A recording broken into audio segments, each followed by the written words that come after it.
the state's activity.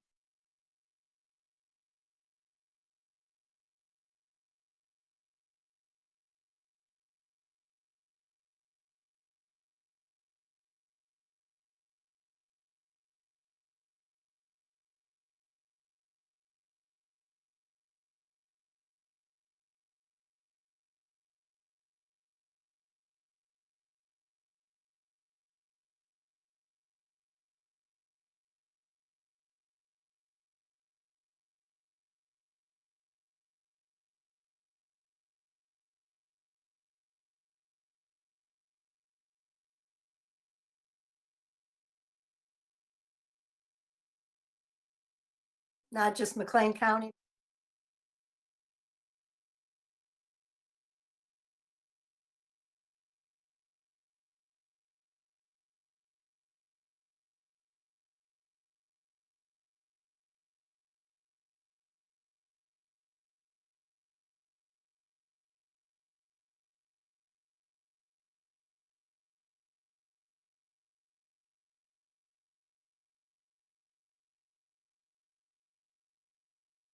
And to support them in being able to, The do state's every activity. possible protection. Yep. If you tune in at 4:30 this afternoon to the health committee, Jessica, Okay, not Jessica, but Camille and Jessica, I think combination of them might talk about the nursing home, Okay. McLean County nursing home, and the ones at Luther Oaks were non-caregiver. Okay. Well, they people, and that will. it was like a month ago. Yep. So, We just seem very fortunate. People are working very hard, I believe. unfortunately, I have a baby fold program committee at the same time because I would love to love to listen into the health committee, but that'll be recorded, right? Not just McLean County. correct. So you Yeah. can always tune into that later.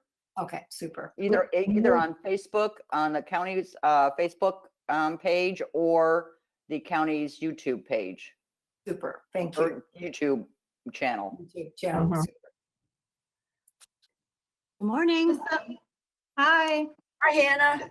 Morning. How's everybody today?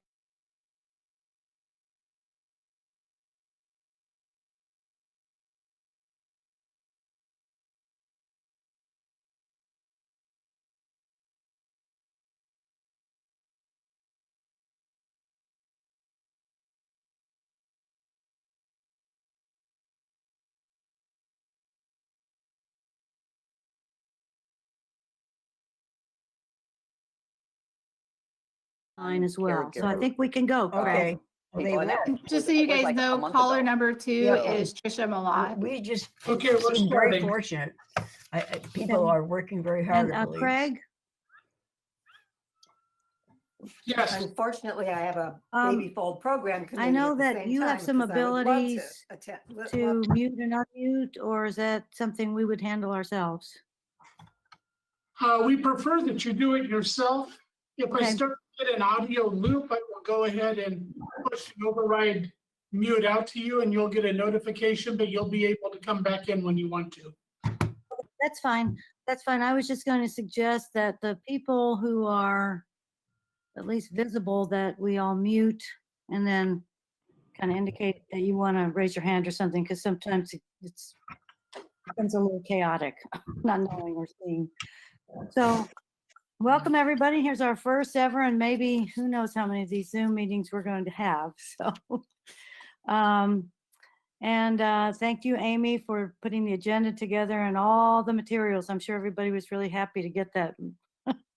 Lots and lots of paper. So some of it will help discussion today and later on too. So thanks again for that, Amy. So the one thing I didn't print out, I need to get to, but as I recall, I think we have on our agenda, we had basically 2 discussion items. One is to discuss, well, I think we had a discussion of the embedded school funding for the August cycle. And it appears as a discussion item and then as an action item. So I'm going to propose that that we just move the action item up to follow our discussion. But first, I should ask, I guess we do have members of the Mental Health Advisory Board here today. Do we have any members of the public who wish to address the committee? That nobody's aware of that. I had not received any requests. Have you, Amy, heard from anybody? Okay. Okay. So let's go ahead and move on to reviewing the applications. We received 2 applications for that funding, one from the Center for Human Services and one from Chestnut Health Systems. What I'd suggest is that we have a motion to approve one or the other. So Susan, you move. You're on mute. Yeah, There. I move that we accept the proposal from Center for Human Services for the 2020, August 2020 start of embedded schools. And I'll second that, motion, Buchanan.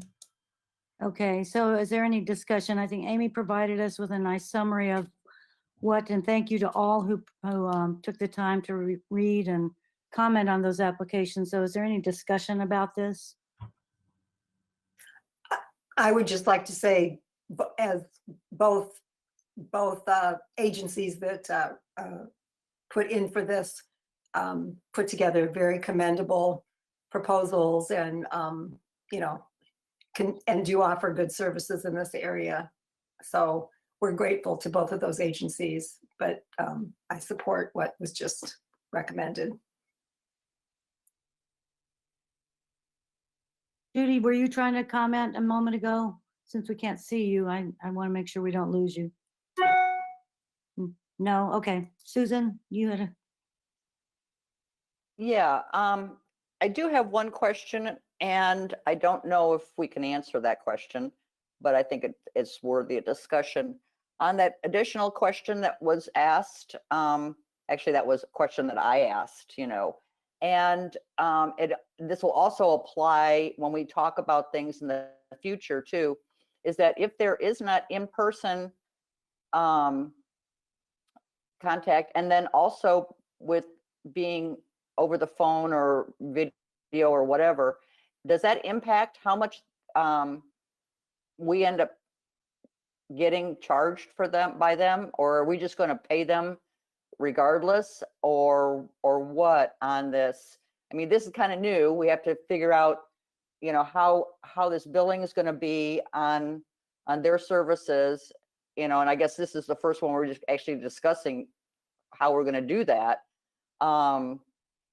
And so, I mean, is 20,000 too much for this, the way it's being done? Because then you don't have travel time, or are they going to see more clients and stuff like that? So I guess, I don't know what anybody else thinks about that kind of thing.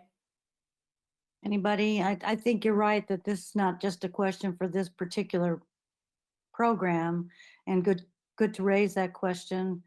Any thoughts from the committee as far as, first, are you suggesting, Susan, that we change our funding amount? No, I'm just trying to figure out how this is going to get approached, because like I said, this is the first one, and who knows what's going to happen later this year with the other ones that we have when we put out NOFOs for next year. But I guess how I'm wondering if we don't need to structure up some very specific questions that we pose to the agencies that would help us have more information about how has this impacted their cost factors, and even how much, I mean, have clients dropped off because there's not face-to-face?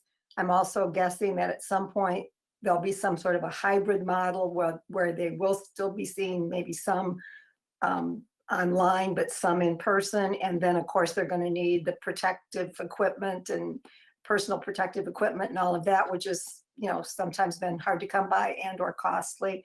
So I guess that's why I think we probably need to pose some very specific questions to get answered from them. And I'm almost wondering if perhaps,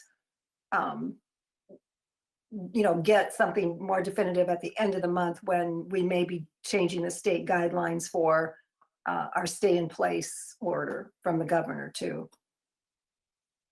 My 2 cents.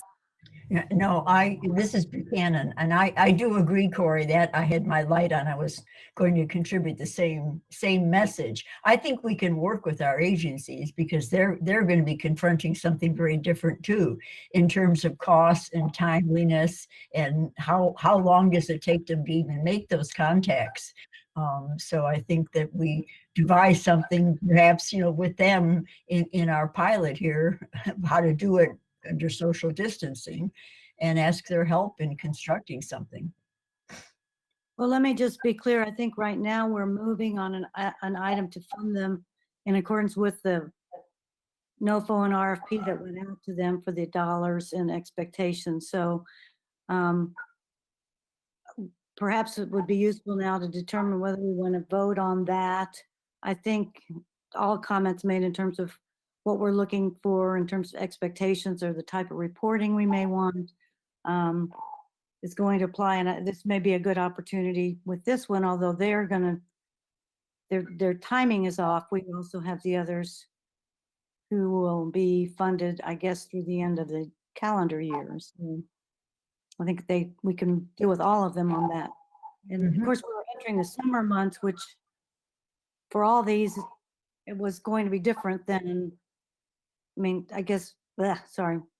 The one we're funding now will be more tied to the school year. The existing agencies are summer funded through the end of December, but will also be have money for the fall. Well, I think it is a good thing to look forward to decide how we want them to proceed. Maybe look for guidance from other areas in terms of how you do counseling and therapy sessions without. Right, Hannah, and I think that I'm certainly wholeheartedly support moving with this recommendation and this motion. But I think CDC and others probably, because we will not be alone in funding and working with organizations that are doing their services on Zoom or other means. So that I think we can probably do some collaborative thinking in terms of how we accomplish that in a most efficient way. Yes, Corey. I'm concerned too that as we've all been paying attention to, some of the mental health needs may have been greatly increased by what's happened with lack of social supports and those kinds of things, and lack of being at school where these kids were getting more daily face-to-face support by not just the embedded school therapists, but by other school people. So I'm also wondering, in our questioning of them, can we ask, since they're no longer having to use time to drive to and from, does that actually give them a little bit more time to be on the phone or video chatting or whatever? And could we even actually pick up some additional clients because we're not using travel time? All of those are hypothetical right now. And that's why, again, I think, clearly we as we go forward, we really have to get a lot of questions answered, but clearly understanding that the agencies right now are trying to figure this out, just as we are. Yes, Amy, I Amy. know You've been trying to. So, sorry, so just real quick, so I've been in contact, of course, with all of the agencies regarding this. So they're actually losing a lot of money right now, and the costs of the programs are costing them more money. So even though their output, the number of people they're seeing has decreased, for most of them, they're not getting, so that means they're not getting those fee for services. They're not getting that revenue from that. So for like the embedded school project, I think most of what we learned from the yearly report that program cost maybe like $60,000 to $80,000. And last year we gave them 25,000, and like both of the agencies that had that program didn't really have a deficit. They had a slight deficit, and the reason was because they were maximizing on their fee for services. So now they're still paying. So for the contract, we're paying for that staff person. The main payment is for that staff person. So that staff person was making so much of their earning back a lot of their income from providing getting the fee for services, and that's not there. So, and I think as far as like other costs, they've like it's changed around. So it's just adjusted. And so they're not traveling as much right now. So obviously there shouldn't really be like a cost to travel in that program, but they're having costs in using technology, buying different, I can't think of the word, like gadgets. No, that's not the right word, like different gadgets for technology. There's cost to like the delivery methods. And so they want from that person being able to like be present to now, excuse me, how do I meet like all of these kids' different technology needs and how do I do it this way? So so I understand like there's definitely concern on like the amount of people that are going to be reached. And I think because of the pandemic, it's actually like, if you look at how much like per client would cost on average, the number is actually going to greatly increase on how much that per client costs because of the issues from the pandemic. So I just wanted to make sure I shared that they're in a lot of financial challenges right now because of the pandemic. Well, let me suggest this. Hang on, Susan, I see you. That first, let's decide whether we want to move on this recommendation for, to fund the 20,000 for CHS as proposed. And I'd suggest at this point we do that. An alternative could be that, as to reflect what you said, Amy, do they want to resubmit budgets to reflect a different allocation for expenses? Do we want them to provide us? I don't believe our NOFO specified numbers to see. It just said have a program and they've indicated how many they'll serve. I'm curious that you're saying that they are not getting reimbursed for these services now through insurance or other means. So in other words, the remote counseling service does not get reimbursed to them as if they were in the school? Nope. So I'm sorry, let me clarify. So they are still, the state and federal guidelines have taken off a lot of the restrictions as far as telehealth being able to be reimbursed. And so they are getting reimbursed, but since they're not seeing as many and they're not seeing them as often, that's where they're losing the money. So for the ones that they are seeing that they can bill, they're still able to bill those through telehealth, but they've lost that number of output, and that's where they're losing the fee for service. Okay. Susan, did you have a comment still? No, that was my question, was to clarify what they actually can bill and what they actually, the reasons for that. And I wasn't sure if they couldn't even bill for some of these things that they had billed in the past. So what is we have a motion to approve in a second. I think, shall we go ahead and vote on that? All in favor of approving the embedded schools project for 20,000 for August 2020 to Center for Human Services, signify by saying aye. Aye. Aye. Carla, are you asking a question? Aye. Or are you? Okay. No, I'm saying aye. Well, I saw her put her hand up, so I'm like, oh, that's the wrong hand. Okay. All right. So looks like that we've now approved that. And I think what we should do is maybe at the end of this meeting, I think we had some just open discussion, but all this is a really good, and I think the Center for Human Services quarterly report indicated they were adjusting to how to see clients during the pandemic as well, that I think are going to raise some similar questions on our end. So, so that said, I think with the next two, did you have a question, Corey, or were you? I just want to point out that we're going to have to really work with the idea of collaboration where the school personnel, however they start the school year, are going to have to really be helpful and take a real advocacy role in getting these kids to take advantage of these services. It takes a village to get them sometimes to the services. And so we really are going to have to also, I think, ask the schools to kind of come up with a small plan of how they're going to help get these kids more committed to these services and be able to take advantage of them. And understanding that it's challenging for everybody, including the kids, the families. I mean, this is just such a different thing. So yeah, we've got work to do. Thank you. Yeah, and I guess the question I had, Amy, when you said they're seeing fewer people, is this related to, sorry, I see my hair sticking out there.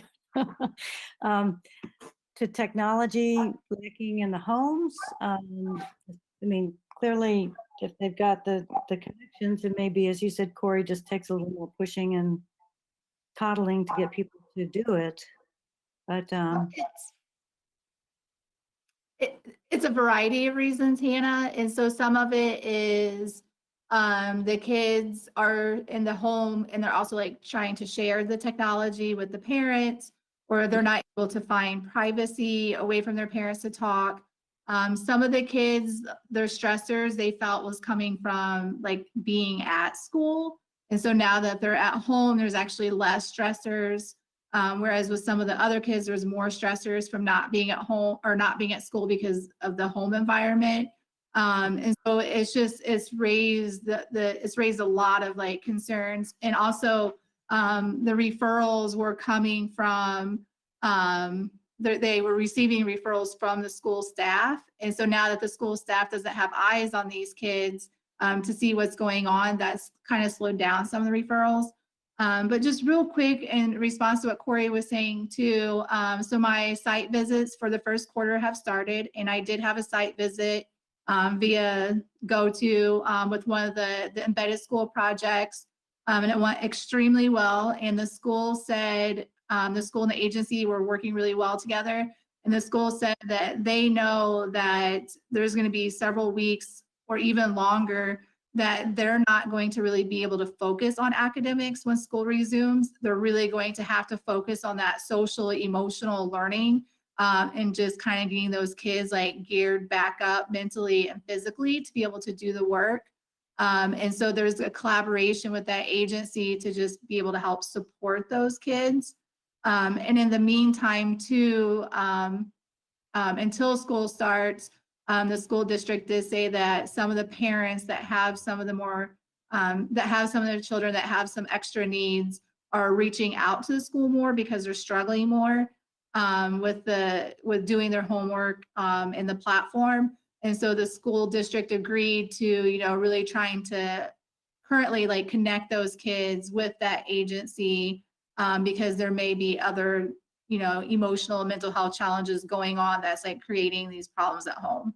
And so they're doing work right now. It seems to me what would be really useful is perhaps maybe our next month meeting to really get some of this feedback from you in terms of after you've completed all the site visits. Yes. And then maybe we can start to look at circling back with the agencies and saying, okay, I mean, interesting that you may have different clientele right now because of the not being in the school, et cetera, and all the questions we've been asking as we go forward. So. Yep, absolutely. That Excel worksheet that I sent to the Board of Health on like the changes in programming from COVID right after it happened. I'm going to update that to reflect since the Q1 reports and my conversations, and I'll make sure that that's in your guys' packet next month. Great, thank you. No So problem. the next items we had was a review of the new county initiatives for behavioral health. And I see, Tricia, are you there? I am. Okay. Thank you also for your written descriptions. I don't know if everybody had an opportunity to read those. I suggest if we did that, rather than having you go through them again, I think they were pretty thorough, Tricia, that maybe we just have an opportunity for questions from the committee. But certainly if people would prefer Tricia going through a description of each program, we can do that. Are we at a point where we just have questions perhaps, as opposed to having, or yes, Carla? You're muted. I know, I'm getting there. Okay. I was just- Yes. I was just wondering about the adolescent intensive outpatient program and how that coordinates with if the child is receiving services through the school. Yeah, I had the same question. So maybe what we should do is just go through We'd have to go through. it. program by program, and if people have questions, and we can go like that. Is that all right? Everybody okay with that? And I think your first program on your list was the Fuse program, right? Correct. And looks like you've got some people engaged, which is great. I had a question. Does anybody else have any questions on that? On the Fuse? Yes, Corey?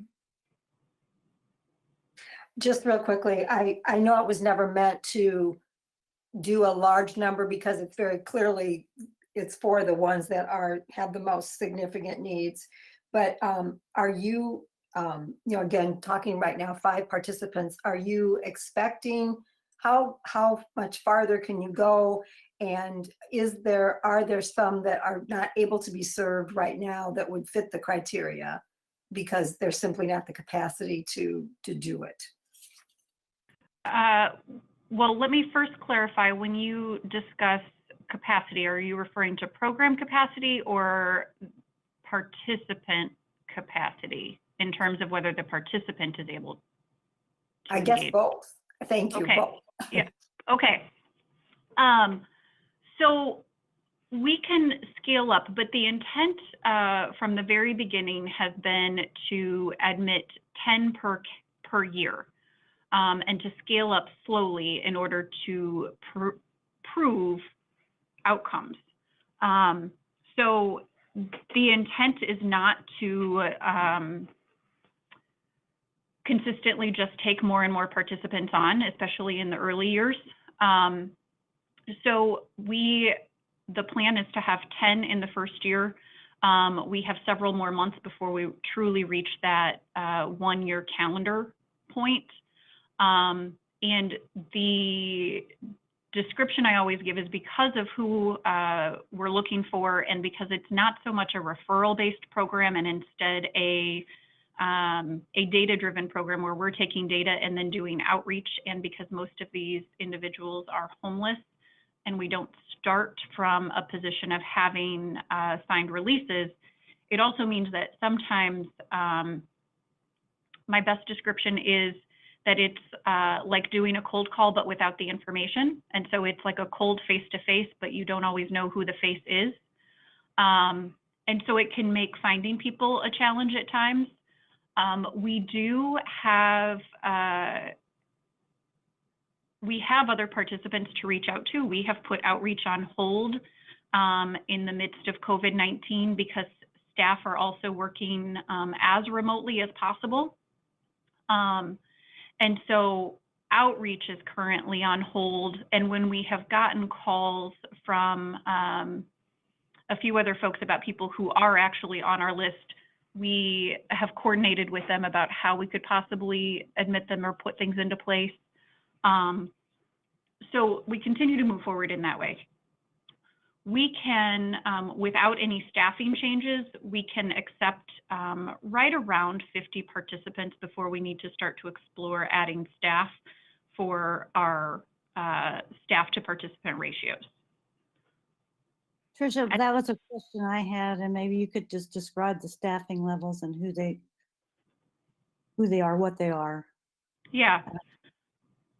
So there is a Fuse program manager, and she is an MSW about to take her LCSW exam. We have a nurse, we have a recovery support specialist, a substance use specialist, and it's part-time office support, but it's my department's accounting specialist 1 is housed within the Fuse program so that she can serve as office support while also handling other roles. And I think in the descriptions, you talk about some psychiatric services, or how does that get done? So our contract with Genoa, we have a psychiatric mental health nurse prescriber. Okay. She is the same one who is providing the psychiatric prescribing services for the detention facility right now also. Okay, so you're using the telepsych for that? Yep. Okay. Okay. Does anybody else have any questions? And I guess I just want to let other people jump in. So you, and I guess one of the things that the reason that we wanted to get sort of a better idea of the actual details of the programs is to determine how it would affect or could affect what the use of the property tax levy money is. So for people in Fuse, obviously, and you said that makes great sense to say it's starting small to prove outcomes. Mhm. The expected outcome would be a reduction in homelessness, I assume, but in terms of the behavioral health piece of it, would these folks likely become clients of other providers then, once they get kind of? No, they actually remain Fuse clients then. I mean, they always have the choice to leave and to go elsewhere. Okay. But by us taking on the individuals who are taking the most amount of time and the largest amount of resources, it frees up capacity at other organizations to perhaps take on others. And so while the ratio isn't exactly for every one Fuse client, another agency could see two, that is an example. So I don't think it's an exact 1-to-2 ratio, but for each person we serve, we know that a person at a lower level of need, there can be more of them seen at other organizations. Sure. It also frees up emergency department space. So by us and one consistent team serving as that 24/7 resource for these participants, then they are the first call when that participant is experiencing whatever their definition of a crisis is, so that the Fuse team responds first. And it also reduces the number of ED visits for those folks and keeps them out of the justice system. And so. No, I think it's a great model. And any other questions from anybody else on Fuse? The next program was on the adolescent outpatient, and I think Carly, you had the question. I also did too, about maybe what the interaction or relationship with this in the embedded schools program would be anticipated. Is that your question?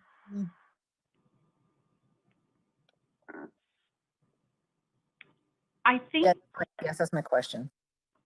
Okay. I think it's going to depend on a lot of things, but I think I think there's potential for overlap. So I think there is potential for either an adolescent who was involved in embedded schools, who may be decompensated and either needs a higher level of care or could no longer participate in school or had inpatient.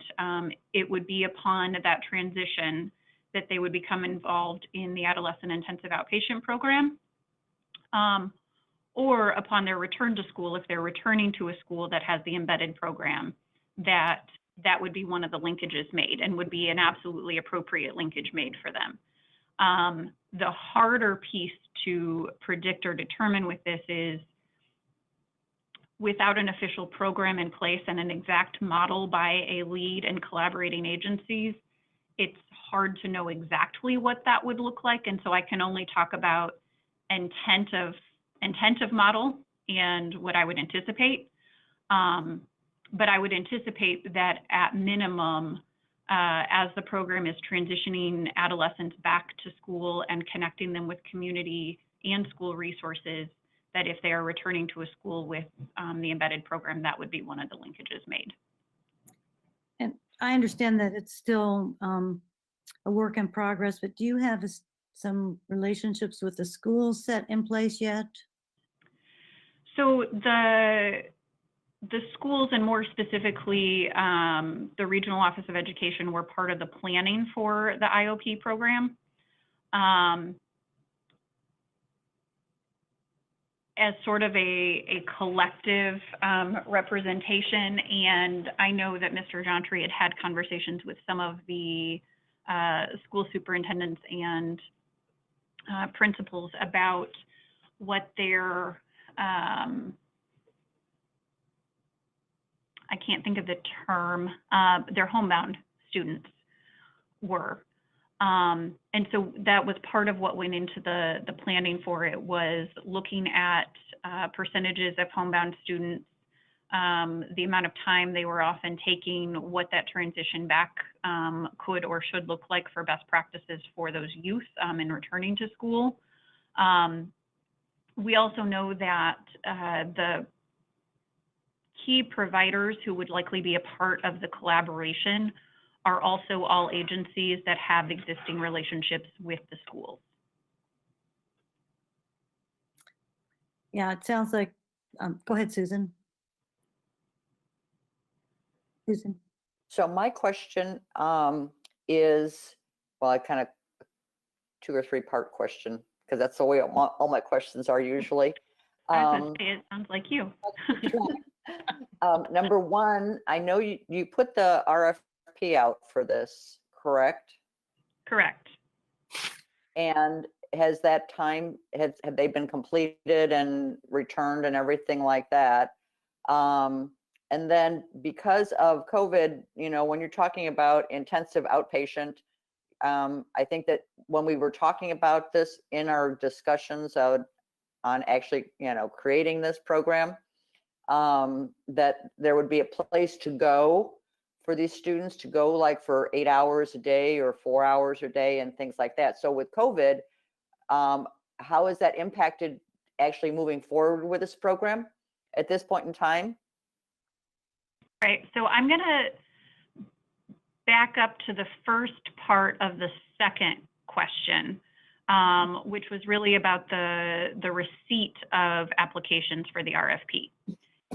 And so the deadline did pass. The deadline actually occurred really in the height of COVID really sort of taking over, so to speak, and operations everywhere needing to change.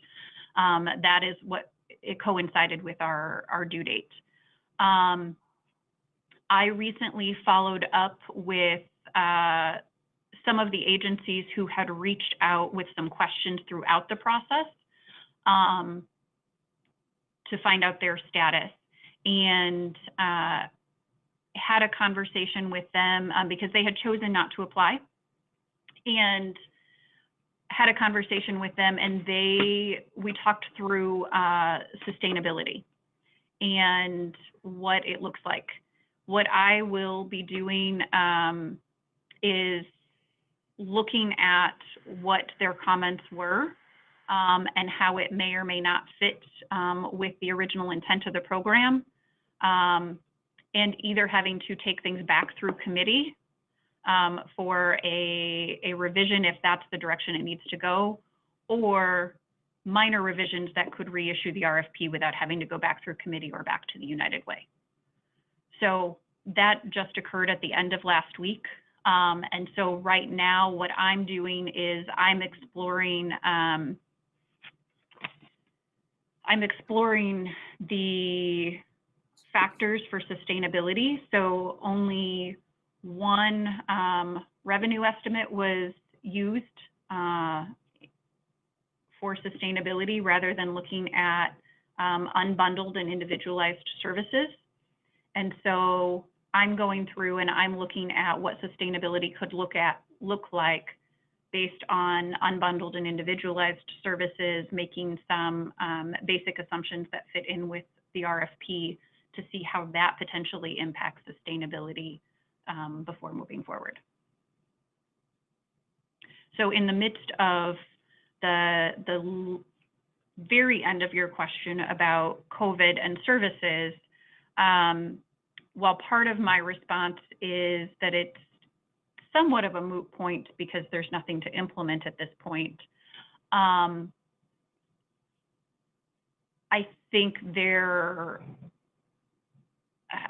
I have a lot of responses on that. I mean, one, behavioral health services are not exempt from being in person. I mean, there are certainly safety precautions and best practices to take in light of COVID-19. And so between, if this were to be implemented, let's say next week, just as a pure hypothetical, it would certainly mean that only a few participants could be admitted at any point given staffing. And we would have to look at size of space and number of people in a room at a time and things like that. And so it would look different. At the same time, you know, behavioral health is an essential service.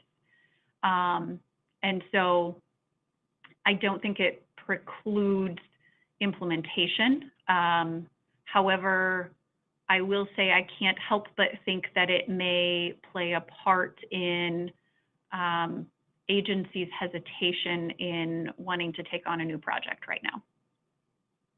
And that's my own take on it. So I'm not speaking on behalf of any agency in town saying that that's why they did not move forward, but I personally can't help but think that COVID-19 and the impact of it financially on agencies plays a part in wanting to take on a new program. Sure, and I guess I Thank you. think possibly, given the comments we had earlier about the embedded school projects, that it might be a time to look at, we have a lot more homebound students now. Who have some behavioral health issues, maybe not as severe as the group targeted with the IOP project, but might be a good time to look in, you know, guidance on all this and seeing if there's something that can be borrowed from embedded schools, et cetera, or maybe more overlap than we anticipated there could be. So, Yeah. Any other, Corey? I would just say, yeah, you're right. I think the schools are going to have to do major triage in terms of looking at mental health needs when they can get back to some sort of normalcy. But the other thing with the students, and Trish, you can tell me if you disagree with this, but I feel that many of these kids, because of the intensity of their needs, they might either have an IEP or a 504 plan. And so upon their reentry to the school, you know, there's often either an IEP team or a 504 team called together that would help, you know, make all the linkages, which would be either to, you know, a school-based person or an embedded therapist in the school. So I think that would help make sure that there was that warm handoff and that support as they are exiting the IOP. They would be getting school-based supports, whether they're by a school-paid person or a therapy or an agency-paid person. Yeah, the intent has been the warm handoff, regardless of IEP or 504 plan, because we also recognize that there are also a number of youth that may not have either of those plans. But the intent all along has been for a transition back into school to have warm handoffs, for there to be at least one primary school support established before that official handoff and discharge from IOP, as well as any appropriate community linkages, whether that's for outpatient individual therapy or outpatient family therapy, linkages to other community resources, but that there would be warm handoffs and all of those would be established before discharge. So. Thanks. We ready to move on to the telepsych program? Any other questions? Okay, Susan, are you asked telepsych? No, you skipped triage. Oh, I sure did. Sorry. Okay, how about triage? Boy, what a great time to open, huh, Trisha? Yeah, I was lucky enough to get to go through on the tour. It looks great space and really, really wonderful staff. I'm trying to remember now, were there 4, including a receptionist, or were there 3, including a receptionist? So we have, at all times, there are, at all times, we have a triage center specialist, a peer, and a security individual at minimum. There are some points in time where we have more than that, where we may have 2 triage center specialists on staff at one time. And right now, we also always have a minimum of a 30-minute shift change overlap. So we never have someone coming on at the exact time that somebody else is supposed to be leaving.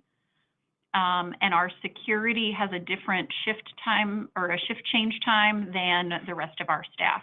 And so we have things staggered so that we don't have people coming and going and really kind of vulnerabilities in that.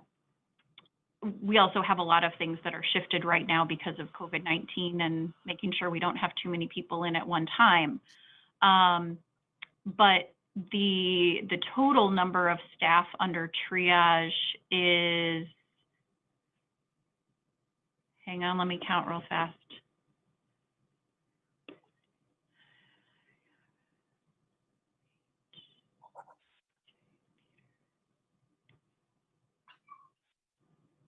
Uh, 13.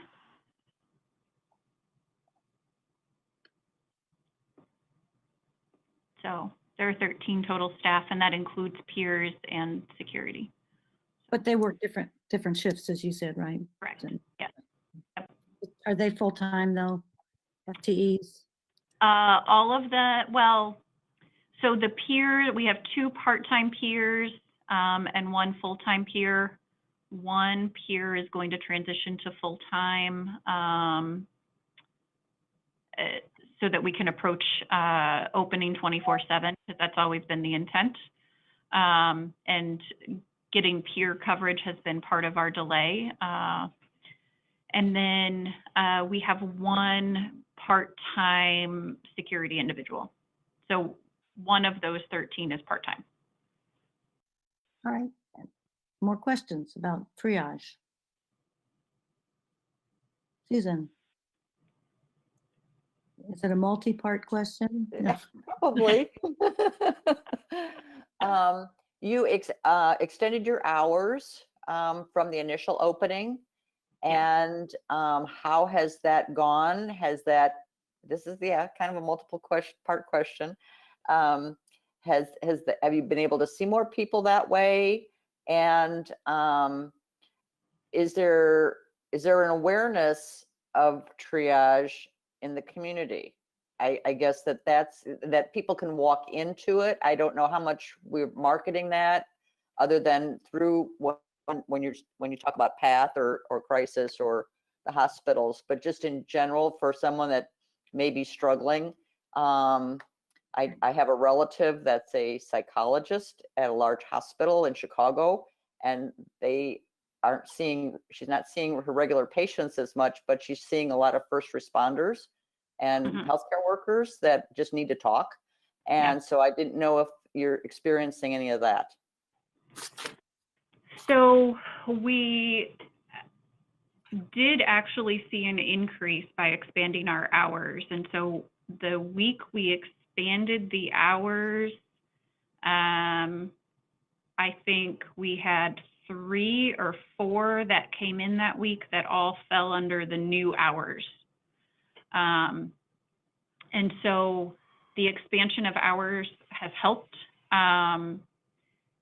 With regard to the community and the general public knowing, I think it varies. We have had at least 1 individual who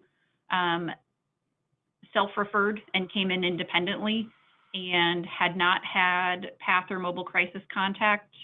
And so they knew about us. We are actually currently waiting to push more heavy marketing until we expand to 24/7, which we anticipate doing likely June, if not maybe July, but the goal is actually in June that we can expand to 24/7.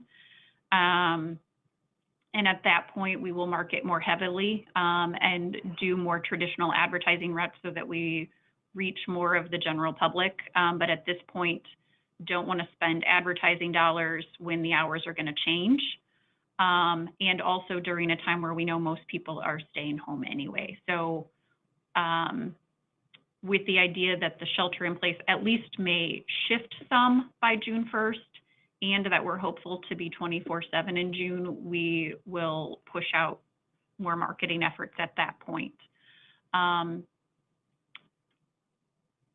also know that a lot of intakes are down even at the CRU and some through CHS. And so what we have heard and discussed is also that COVID really has shifted where people are going and how people are getting services right now.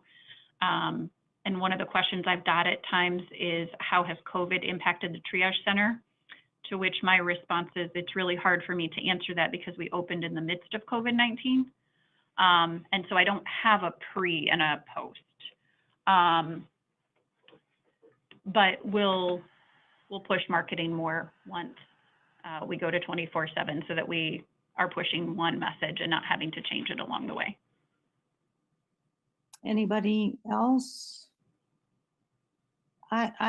It's probably also way too soon to be able to tell, Tricia, but are you getting any sense of, I don't know how to ask this, I mean, of how well the concept is working with regard to just having a place for people to sort of decompress? Are you finding that at this point, just anecdotally, even it is dropping the ED visits or encounters with law enforcement, or what's happening to people after they leave? Are they?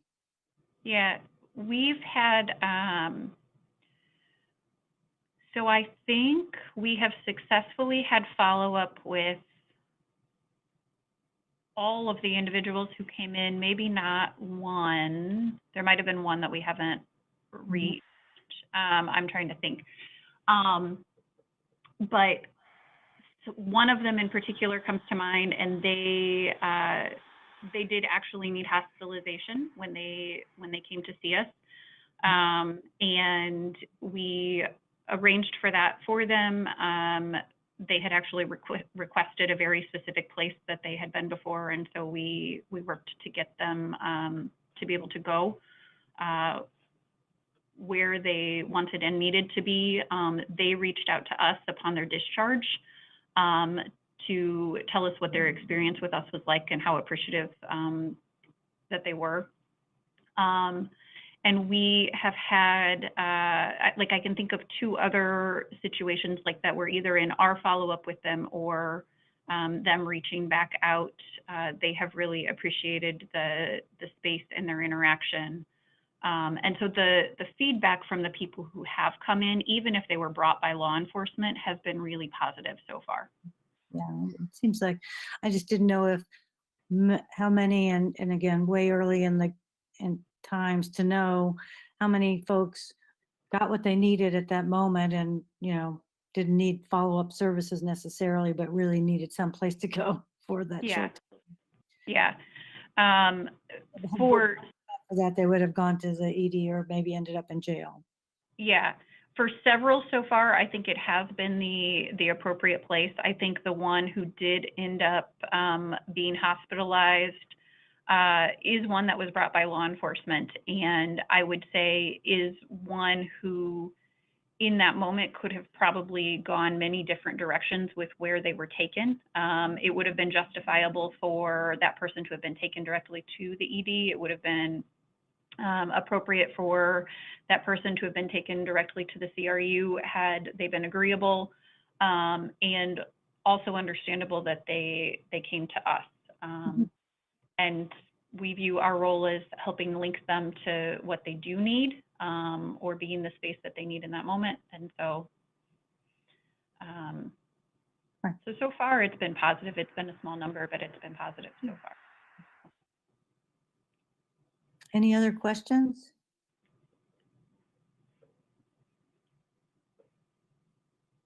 Okay, now telepsych. So any questions from anybody on that? I had a couple, but I'll wait if anybody else has any questions. So just to be clear, that program is not running yet, or it is? I couldn't, It is not running because the intent is that it's separate from the telepsych that's provided for Fuse. okay, So we are Okay. using telepsych for the Fuse program, but the intent of this would be that it would be its own outpatient clinic. okay. And any sense of when that's gonna, I know, I thought that I'd heard that we had the staffing figured out, at least for the prescriber. Is that, what are we waiting on to start it, I guess? A collaborating physician and a DEA license. Okay, so we don't, okay. Yes. So who knows then? I'm reaching out to another, I had been connected to one collaborating physician and I haven't heard back from them, even though they had been agreeable to have discussions about it. And I am reaching out to another psychiatrist that I know to inquire about their willingness or availability to be a collaborating physician. So probably not much to talk about on that until that gets done then. Correct.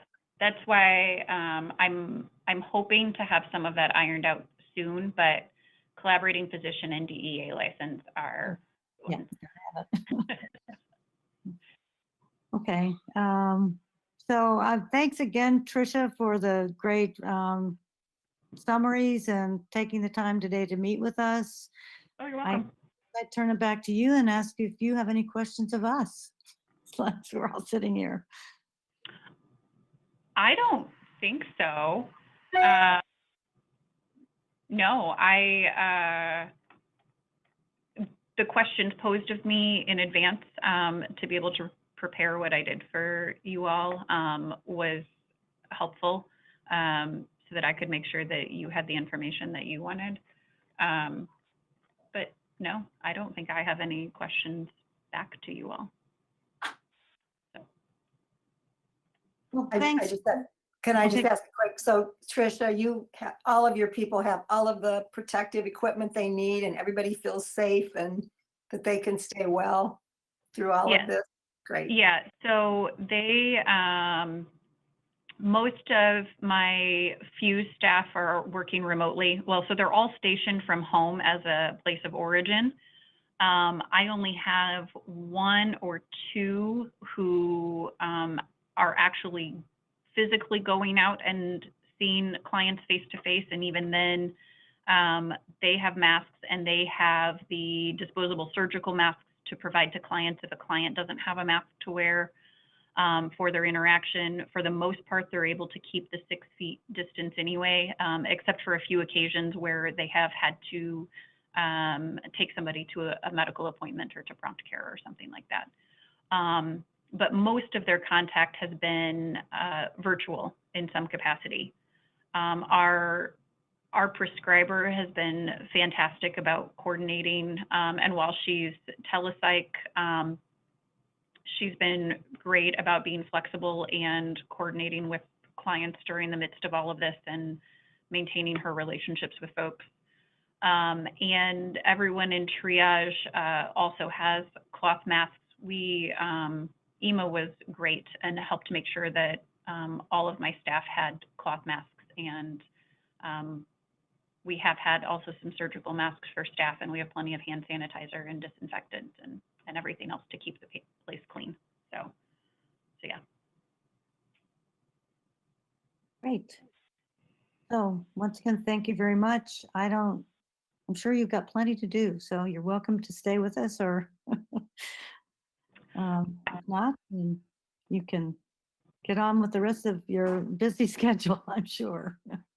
Well, Tricia, thank you for the write-up. You're welcome. And since I normally attend the meeting, I had planned to stay. So. Good. Okay, so I think the next item that was on our agenda is a review of our funding, our current funding for the psych services. We're a little bit, because of the difficulty of meeting, and particularly for the Mental Health Advisory Board, who could not meet at their normal April meeting, we may be a little ahead of them, but we are all working together. And I thought we'd start looking at the psych services. I think that the CHIP clearly calls for greater services. I assume that will have a part in what we do with our funding next year. And of course, it is one of the biggest pieces of our grants. So, and we always seem to kind of end up at the last of the process, scrambling, trying to figure out details on this particular piece. So I thought might as well start discussing it sooner rather than later. So, and let me also say, so I asked Amy and she provided a copy of the RFP that was used for the 2020 grants. And then the 2019 annual report for the Center for Human Services, who received the funds for 2019, and then their first quarterly report for 2020. And, I just thought we could start just discussing how we think we're doing now. And we ran into issues last year thinking maybe we'd divide the funding up, just start kind of open discussion, no real agenda here. Questions that we might have about how CHS is performing now, and just open the floor up really to start reviewing it, and with the understanding, I think, and partly, Tricia, what we wanted to try to get some handle on, and is also how the programs that you just reported on today might have an impact on what the needs are and where the focus should be for the funding. So, and we may not have a good sense of that yet, just because, we're still getting some of those programs off the ground, and particularly the telepsych program, which would seem to me to have the greatest potential for maybe relieving or alleviating some wait times or expanding services, is kind of waiting to find a provider. So Yeah, the quick response I'll make to that, if I may, is that the intent is that it adds capacity to the community. I wouldn't anticipate that adding the prescriber takes away from anyone, but it should improve wait times. It should allow people to be seen sooner, because we all know that there aren't enough prescribers. In terms of how it definitively impacts another organization, I certainly can't speculate that, but I wouldn't anticipate that it does much, because of what wait times in the community really are. So. okay. So hands, anybody want any? Yes, Corey. I just have a question about, since Amy's had the last contact with them, like, what are they seeing happen in the COVID experience this first, few months? What are they seeing happening to these people? Are they staying in contact? Are they still getting their follow-up medication monitoring and management? Or again, are we losing some people because of the crazy nature of everything that's happening right now? So to answer that, Corey, so the last time I talked to them regarding psychiatric services and the impact from COVID, is that they're just really trying to make sure that they meet those individuals' needs, and that they also know that they're at higher risk right now. And so they're passing on just general information about COVID to their psychiatric patients, to just help them identify if they're feeling ill.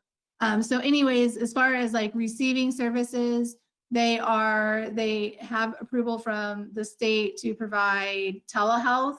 And so they're either doing that like through a Zoom meeting or through the telephone.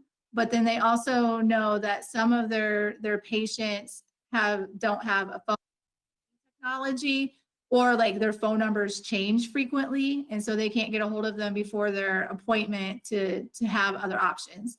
So in those cases, those individuals are still coming in, and then they have precautions set within the agency as far as distancing and how many people are coming at a time. So they are still providing direct services for those individuals that don't have a choice.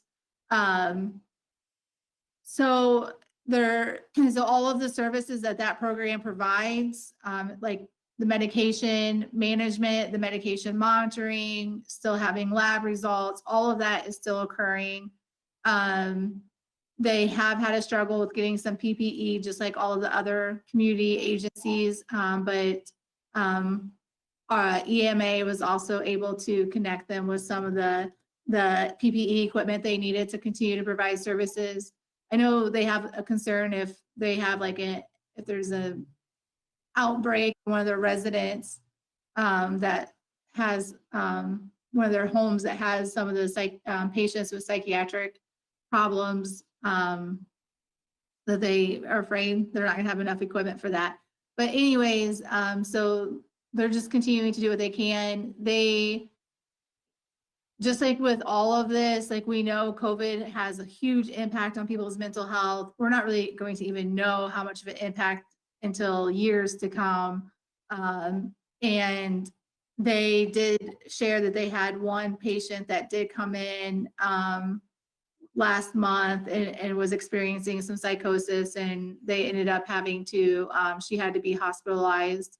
But they were able to handle that appropriately because they already had infrastructure to be able to handle those type of situations. So hopefully that answers your question as far as what I know now, but I do have my site visit with them on Friday. And so I'm sure I'll just get more information, up-to-date information then. Yeah, Susan. One of the things going forward when we're thinking about next year, on not just this, but this is a big one since it is a big part of our budget, is we have funded many of these agencies for many, many years. And I would like to see, and we've talked about this in the past, and it might have even been before you were here, Amy, about having historical data. Yes, our contracts are based on a year, and we're asking for that for a year, but I'd like to see historically the number served, the impact that we're having in a historical sense. Because, looking at a number for a year doesn't necessarily tell me anything. Does that mean that 600 people are, 50% of them are now not even getting any services because they're better? And this is another, and so that there's 50% that are new clients, kind of thing. So I guess that what is our overall impact year to year are we having with these dollars that we're spending on this? And like I said, it's not just the adult psychiatric, it also applies to several other programs too that we've had for many years that we funded. And so I guess going forward, I'd like us to consider that when we get ready to do our RFPs and stuff like that, is that if you end up getting funded again, please include past historical data or something. I don't know how you would write that in the contract or the RFP or whatever, but I would like to see that just so we can see trends, especially now, because the trends might kind of shoot up on some things that in the past have been kind of maybe level or whatever. So I think that that's one of the things that I would like to see, but talk about it with the psychiatric, Yeah, no, that's a good point, Susan. And I think, as we go forward, as I was looking at these reports, I always have trouble really in my mind understanding what we mean when we say duplicated and unduplicated clients. And I know that's a term of art in that industry, but that may not be the most useful number for us to see. In other words, when it says it's in clients served in the unique quarter that have not been served in previous quarters, but then the duplicated clients, I assume, are people who are being counted. They're being counted multiple times in other words, when it says on the 2019 report, 781 unduplicated clients, and then 2,061 duplicated. So is that, I mean, then that goes to your historical question, Susan, I think, because each year they start with, there are X number of unduplicated and 0 duplicated.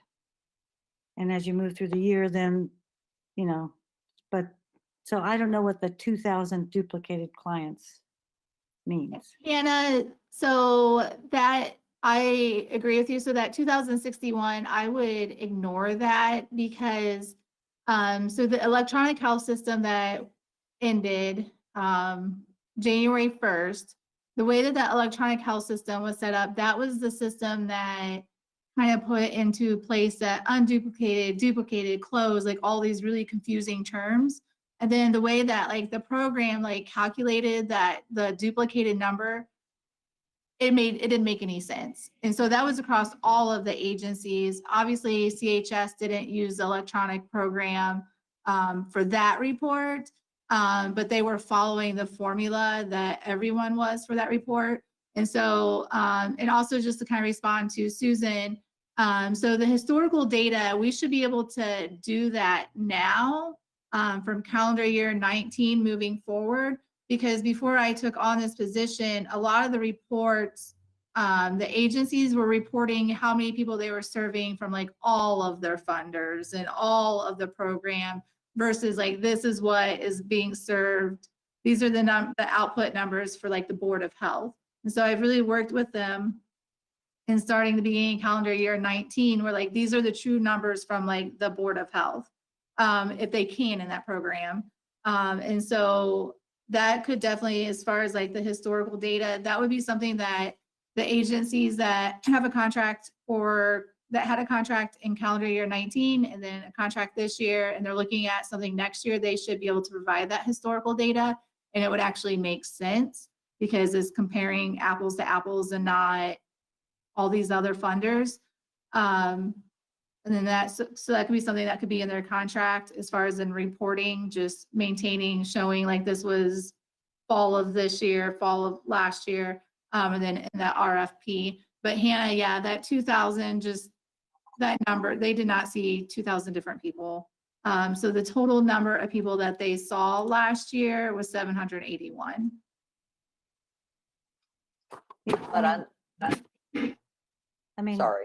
right, all the reports use that distinction, and, you know, I know that if, you know, I start with 10 people and then the next quarter I add 10 people, now I have the 10 I started with and 10 more, so I have 20. But, you know, I mean, It's- the yeah. point is, reports need to provide us useful information to really Yes. evaluate what the program's doing, and sometimes they don't. So, Yes, and- so I have been working very, very diligently since I've been in this role doing that. And I just had a site visit this morning with Project Oz, and it was even on their behalf, like we feel like the reporting is getting to a point where like we're getting really valuable and useful information. And we're not just asking for numbers to ask for numbers. And also like we know what the data, we know what the information actually means.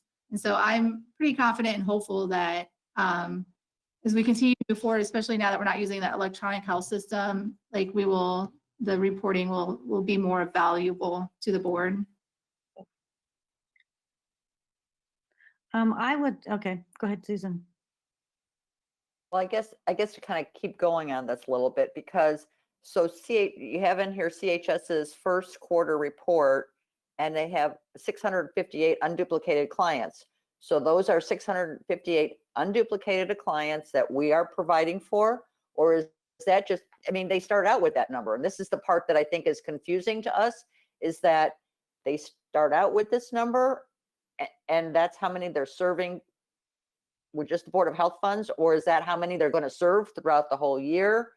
I guess that's part of the confusing part that we've had in the past, is that they start out with a starting number.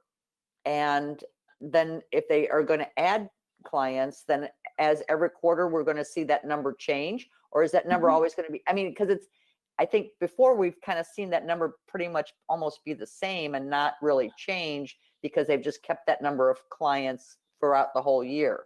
So I guess that's where I think in some of the reporting that we are not feeling like we have a clear picture as to what Sure. they're really doing? Yeah, so response, sorry. No, I'm just saying that their report for the first quarter said they lost 125. So I did the math and that leaves them 656, not 658. So, I mean, that's how I would do it, that in that quarter, they dropped 125 clients from the year ending 7/81. But go ahead, I interrupted you. No, so, okay, so the way that all of the agencies do this is, so it's based off of the contract year, right? So for quarter one, so then the reason why they do it this way is so we can see how many people did you see throughout this year, and it's for all of them. So for like quarter one, they shouldn't have any duplicated clients, because that was the first quarter of the contract. And so all of the clients for quarter one should be unduplicated. So their new clients is how many people they've seen that first quarter. So for CHS, that 600 figure number, that's how many people that they have seen during that first quarter. So then that's not a projected number, that's the actual number they see in that first quarter. So then when we move to quarter two, and again, this is for all of the agencies, when we move to quarter two, then if they have any new people that they've seen in quarter two that they didn't see in quarter one, then those people will be counted as unduplicated. And then that 600 number will be duplicated. And then the number would be adjusted based off of discharges, and based off of, so that total number. So then when we move to quarter four and we move to the annual report, the unduplicated number, since it's being tracked, unduplicated is new clients that are seen each quarter. So then when we move to the annual report, that unduplicated number, that is the number of people that were seen in that program throughout the year. And so it does get confusing. And I think part of the reason why it gets confusing is because, especially when I started this position, agencies had different definitions of those things, and they were doing very different things, but they are all doing it that way now.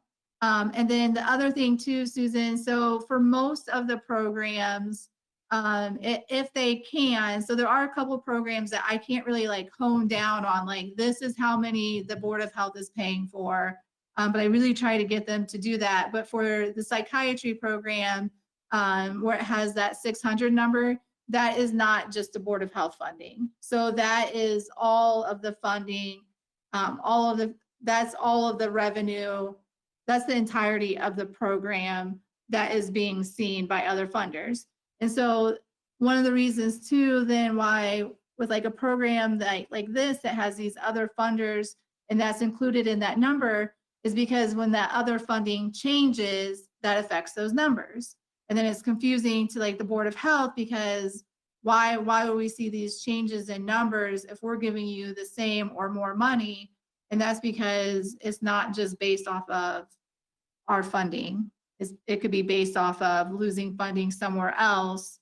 And that program, not just psychiatry, that program had to change those numbers. So it does get confusing, and it gets, I really try to work with all the agencies to paint as accurate of a picture as they possibly can to show the Board of Health, like this is what you are paying for. And then this is what the program is as a whole. But it's not always that clear cut. Yeah, Corey.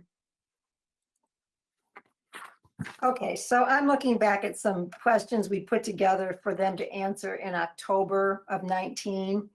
And at that time, they responded by saying that they were at that time serving 670 unduplicated people. And I believe that was with all funds. Is that correct, Amy? That would have been with CHS. I mean, That would have been combined funds. So anytime you look at the psychiatry, it's all funds. right. So at that time in October, they were serving 670. And at that time, they said it would be necessary to transfer 105 clients to Chestnut in January if they did not get additional funding for, because we were going down to 325. But And then they So- changed that number. yeah, and then they changed that number, and then we gave them 400. And then United Way kicked in, although United Way, they've made it clear to us that United Way's money was not meant to be just for psychiatric. But I'm still a little bit, United Way took away the money, and then Scott Commission kicked in right, for I'm sorry, I meant Scott, right, kicked in. But Scott did not mean for it to be necessarily, they meant that money to go in their general fund, not to psychiatric. support the correct? entirety of the agency. Right? So I guess what I'm back to is they were saying, so I'm feeling like if they got the 400,000 from us, which was up 100,000 from what they were projecting, they were saying they could only serve 6. They were saying basically they could only serve about 560 something with 300,000. And now they got 400,000 and they've gone to 7. Now they're at 658 right now. So basically, are they saying they're at full capacity then? Because they were telling us, 670 was whatever. So do we know are they feeling like $400,000 is going to buy them to be able to keep the clients that they are currently serving that have the needs? Or are they feeling like they're going to have to drop some people sometime this year because they're not able to keep using their reserves and they've got more clients than they can serve? I hope that made sense. Yeah, so the feedback the most up-to-date feedback, and I know like that definitely evolved since last year or even more than a year ago. Wow. But like the last information that I have received from them, and in their annual report, they had to, I don't remember the exact cost of the psychiatry program. I think it was like 1.3 million for the entire program. And they had to take out, I think like 400,000 out of their reserves. And so Tom Barr is saying, especially from like their board, for the longevity of the entire agency, that they are, not going to be, and they've been open about they're not going to continue to be able to use that much money out of their reserves, but their goal is to decrease that number through attrition. And so for this year, for the contract, they did agree to provide services to at least 600. So according to the number that they have now, the almost 650, they're over capacity. And then when I met with them, when Jessica and I met with CHS, gosh, I don't know, sometime right before the pandemic, Tom Barr made it extremely clear from direction from his board that their full capacity cannot be more than 500, and that 500 clients, and that's with all of the funding. And so his concern was that he just wanted to make sure that we knew that they can't go past 500, and that his board, CHS's board, is more than likely, they're saying right now that they're staying on the 500. So even the 600 they're saying is over capacity. And so the 500, so for calendar year 21, if they continue to be funded through attrition, they want that number to eventually get to 500. And how many did you say attrition has already taken out? Because you said they're down by, Well, the report they submitted for the first quarter shows 125. And I assume that is reflected in the 658. If you subtract 125 from 781, you get 656. so do we assume that they're going to drop some people then? Because if they're saying they No, can't do. they're going to continue to drop. So they will take on new cases depending, like, again, like if that person has severe pervasive mental health disorder, they always refer it to, as like the high risk 9-10. So if they meet like the mental health diagnosis in that area, then they are still taking on those individuals. But the goal is that they will have a higher number of discharges than they will on taking new people. And so then that's where like they're decreasing through attrition, is that when people, they're not just stopping people's services, but when people's services do stop for the different discharge reasons, if they lose one, they're not taking one back on. It doesn't work that way. They're losing people, and then if there's people that have that high need, then they're taking them on. I'm always confused by that though too, because they always tell us everybody they see is pervasive and severe. So I'm like, how do they differentiate one severe pervasive person from another severe, I know they probably Yeah, have. so they have their screening process, and then that is how so they do have tools that they use to say like, this person is kind of like would meet that criteria. And then they even also have like, and I'm not going to know the correct word. They even also can have like a team. And so if I needed to be seen and I'm kind of like on that, if I need to be seen or if I'm on that border, they meet together as a team and discuss that person's needs, and if they're a harm to themselves, a harm to other people. So they do have a process in place as far as like who they would take on and who they would refer out.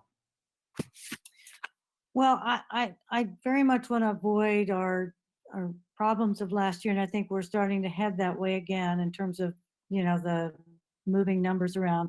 As I understand it, at the end of last year, they committed to 600. They are committing to taking 84 new admissions this year based on the RFP documents. From the 2020 RFP states 84 new admissions. It did state the 84, but that was part of the discussion last year with the Board of Health too, is it stated the 84. Contract their services, because I think that's what we need to go to as we monitor them this year. I mean, I'm a little disturbed when they go off and say, well, our board's going to tell you what we can do now. I mean, we've entered into a contract with them with certain expectations of service levels. And I don't know that I saw it but I'm sure we have one, because that's how we follow up with this. So the contract says 600. The contract states 600. Okay. And did the contract Doesn't not, state the new admissions. and what?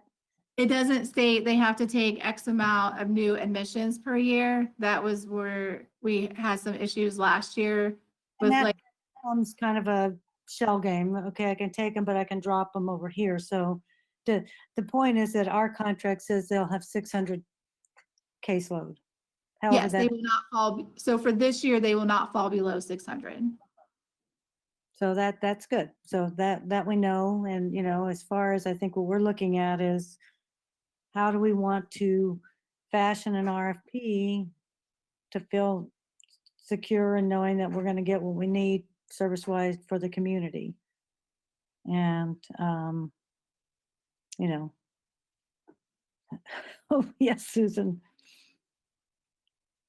I agree. We have to, when we do our RFP, I think what we need to do is set some expectations, and they may be different than we've had in the past, and maybe a little bit more specific than we've had in the past as to what we believe our focus should be and how much we want to see done. And what Hannah was saying, I think that we really have to focus and have expectations that if you are going to serve this many, you're going to take X number of new clients and somehow, because if you have all of these clients that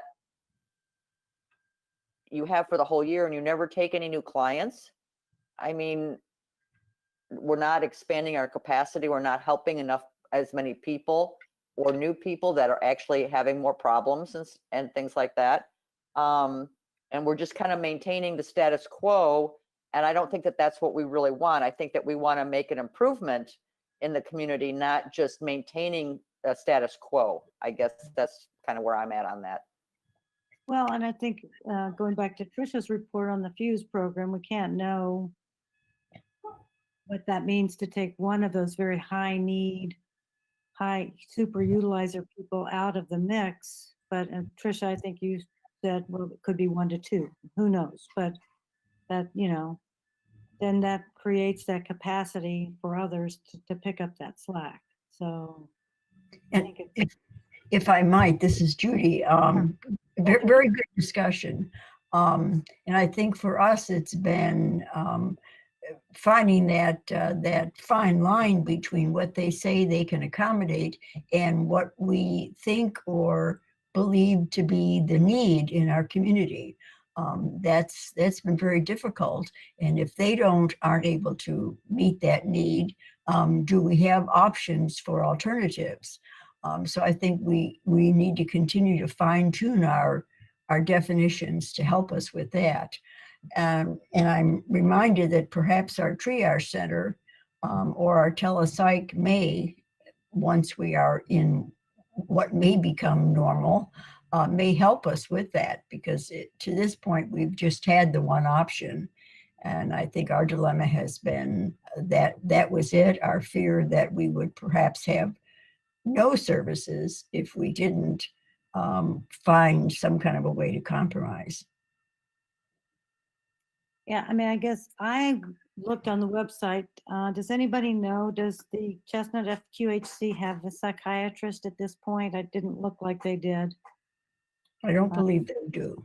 or anybody a prescriber. Do you happen to know, Tricia? They do not have a psychiatrist. They do have a psych APN down in their southern region, or they did last I knew. But they have some pretty specific parameters about who they'll take on and provide psych services for here in Bloomington at the FQHC. So generally speaking, it has to be somebody who has a connection with them for their primary care through the FQHC. And they do more partnering with their psych APN, more for recommendation, and this is based on my understanding and my conversations, more for recommendations of prescribing. And they'll do some remote visits with that APN, and then try to transfer some of the care back to the primary care, so it's handled more on the medical side. But they don't, last I knew, they weren't taking individuals just for psychiatric care independently. So Thank you. So I guess we're starting this discussion anew. So what information do we really need? Because last year we generated this huge list of questions thinking that we were going to get, you know, finally get where we could like do the math, and we still didn't really get there. So what do I don't know why we struggle so much to say, and I know what you said, you know, Susan, is let's get more prescriptive, but what do we really want them to do with these people?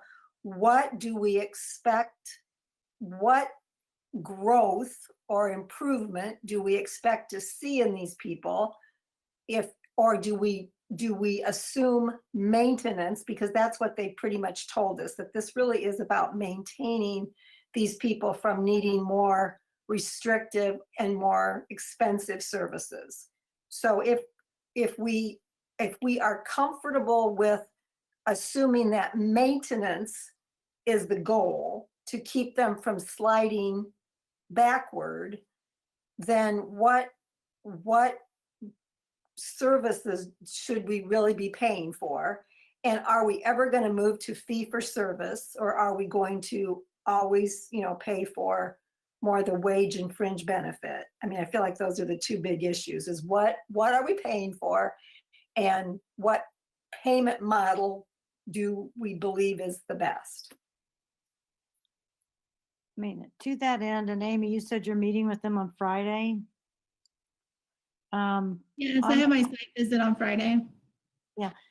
So, in the report, they talk about average number of services per client. And, in our RFP, certainly we talk about, actual psych and prescribing services, case management, med management, those types of things. I would like to see, just so that we can get a better handle on it, is a breakdown of what those services are. And there's 5,249 number of services. I don't know what units those are. Yeah, I see you, Susan. Hang on a second. And then the service hours and client, and then they kind of psych only clients. I don't know if that means they're just getting prescribed medication and nothing else, but Psych only is they don't get case management. so, okay. So Susan, you had your hand up. Well, it was kind of what Corey said, kind of sparked my memory. And maybe Hannah, if you can remember back when you were at the county as administrator, or even actually when you were on the civil side,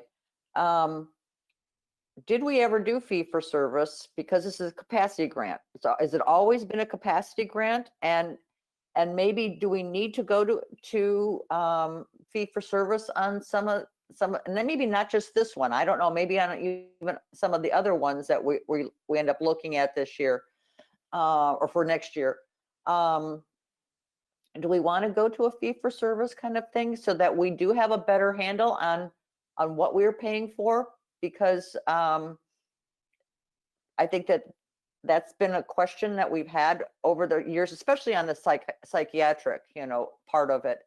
So that way we can maybe get a better gauge of what's really happening out there in the psychiatric world in the need. And then when they talk about their reports and things like that, and maybe in the RFP or whatever, we could put something, a question on how they're going to address not just funding. I mean, funding's an issue, but how are they going to address the lack of prescribers or psychiatrists? That how are they going to address increasing capacity in either their organization or even in the community to address some of the needs to grow? I mean, as a community, like a community partner. So that's kind of a two-part question, one for kind of Hannah maybe and Amy combined, and one for Amy. I don't think they've ever been on a fee for service. There was at one time fee for service for Chestnut when they were doing the drug court work. But I don't think CHS has never, to my knowledge, been paid on a base of fee for service. Now, there used to be something in the reports, and I don't know whether they still come in with budgets and whatever, showing how much, what their sources of payment were, number of Medicaid, private insurance, et cetera. I don't know if we've been getting that or not. But, I know we've certainly kicked around the idea of trying to go to fee for service. I think it is, and, we don't really say it, but I think Corey's right. It is a capacity grant. And it was, I think, initially started as that, in recognition that you have to keep the doors open and regardless of how many people you see. And, I'm not sure I am opposed to having it as a capacity grant. Myself, I think, there is a place, I think there's a need for that out there still. But, I think what we feel frustrated is not knowing how much of, what we're getting for our money. So.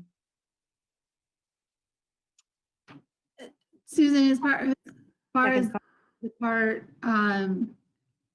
with like building capacity through increasing psychiatrists or APNs, I don't think that there isn't, as their agency, I think that it's not so much that there is a lack of like providers per se. I know there is a lack of providers, but I think for them it's more of the funding piece of it, that they don't want to bring on another psychiatrist or another APN or because unless there was more funding to support that, if that makes sense. Carly, you, Dept. Well, I was just thinking thank you, Corey, for asking that question, because now I can at least understand why we're not doing fee for service. But maybe if we, like what you said, Hannah, if we had some kind of a payment mix so that we knew, there's 658 clients, but for all we know, they're billing all 658 of those to Medicaid. And, I realize that, so then we're back on that supplementing Medicaid. I realize Medicaid reimbursement is low, but it'd be just nice to know what their payment reimbursement mix looks like. They did tell us in October that 5% of their clients are uninsured.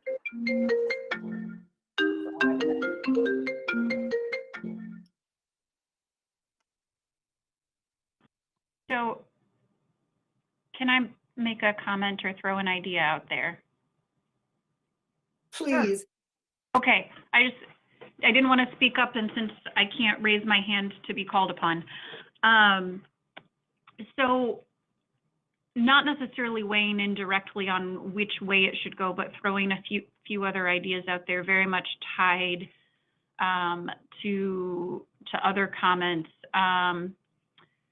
We on my side of things had actually worked on a contract proposal actually with CHS, almost as a modified fee for service type of agreement, where we would,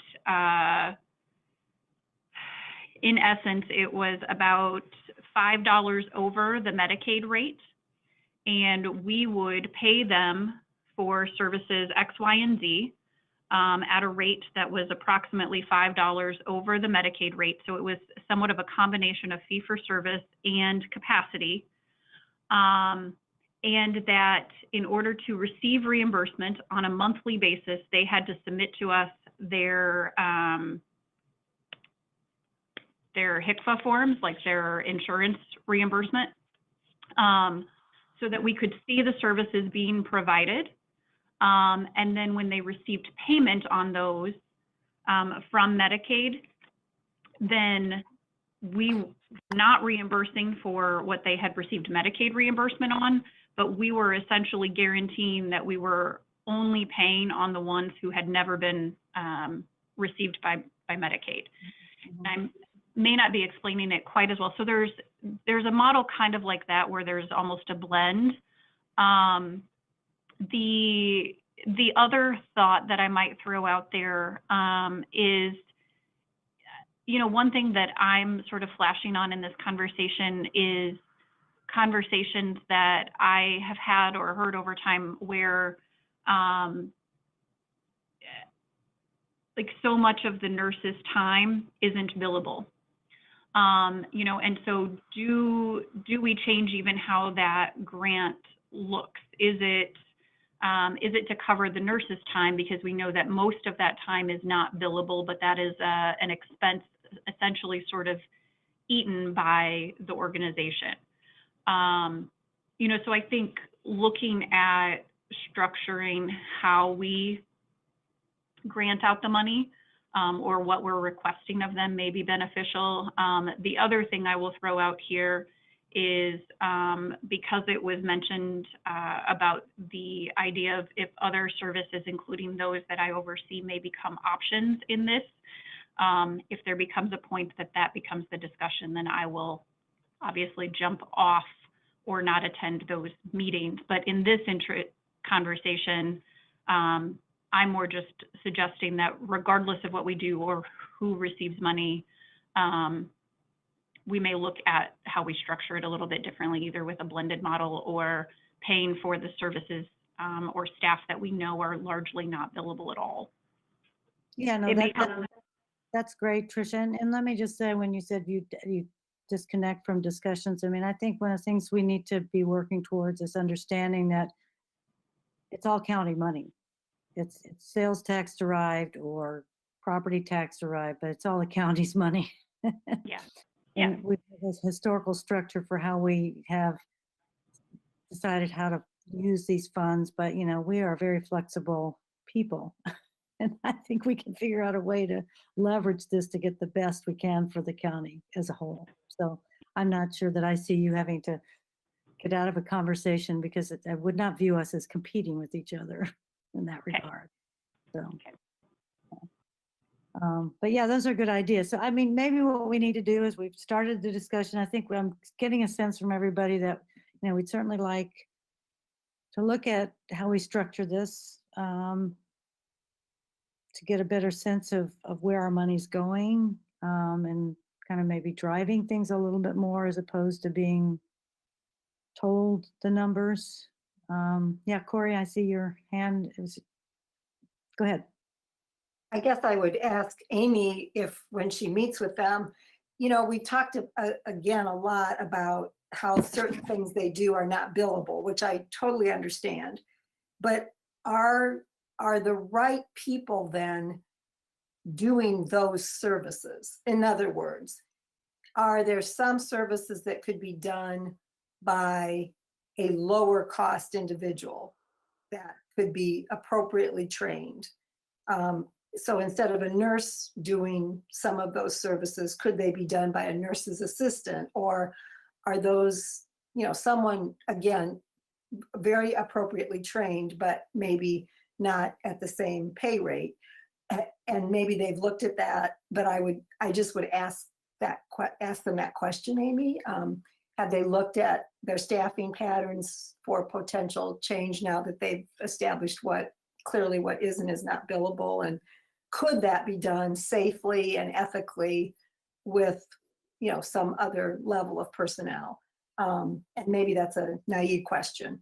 Well, I think and- Corey help Go when ahead. they provide the report, when they say average number of services. I mean, we're going to provide a kind of a lots of different services, and it would be nice to see for these 658. And I know we've asked for this a lot of times for the clients, you know, how many are getting, what are the psych hours they're getting, what are the case management hours, and what's the med management hours, you know, how many physicals do they do? I mean, just going down, we had a bullet point list of the things that they're supposed to be doing or that they've indicated they would do in their proposal. And I think we should see a breakdown that would help, I think, Corey, for us to understand maybe initially, okay, most of the services are being done by non-medical people, or I wouldn't know how to determine who gets Or billed. clerical or administrative or whatever, right? And I do know we've asked for that, and I think we just have to insist again. You know, I don't know why they can't give us a better breakdown of that. Yes, Susan. Anyway, Well, can I that's- hold you 1 second? Yeah. I know this was scheduled to go to 1. Do we have to, are we done at 1? It's 12:47. I don't know. The meeting will continue for as 1:30. long as you need it to, Hannah. Okay, thanks, Craig. I mean, I think we'll probably not try to keep you too much longer, but I didn't want to end up getting cut off because we have some minutes to approve. So, okay, go ahead, Susan. Okay, so like you said, with those bullet points and whatnot on the RFP and whatnot, and really all we're doing is saying outcome number 1 or objective number 1 and objective number 2 for our outcomes. And so they're saying that they meet their outcomes. And so do we need to say change those objectives and those outcomes to be very specific into what they're, you know, how many or whatever, what you were saying earlier, Hannah, about that, and not having them be such broad objectives, but have much more specific objectives and outcomes that we are looking at. Like when we were talking about embedded schools, or one of the things that we talked about, I think, was intensive outpatient, adolescent intensive outpatient, was, are there less days that they're absent from school, you know, and are their grades better, that kind of thing. Those are not yes and no questions. They're quantitative questions that you can actually put a number to. And maybe that is what we're kind of trying to look for on some of this, to maybe give us a better feel for what's going on.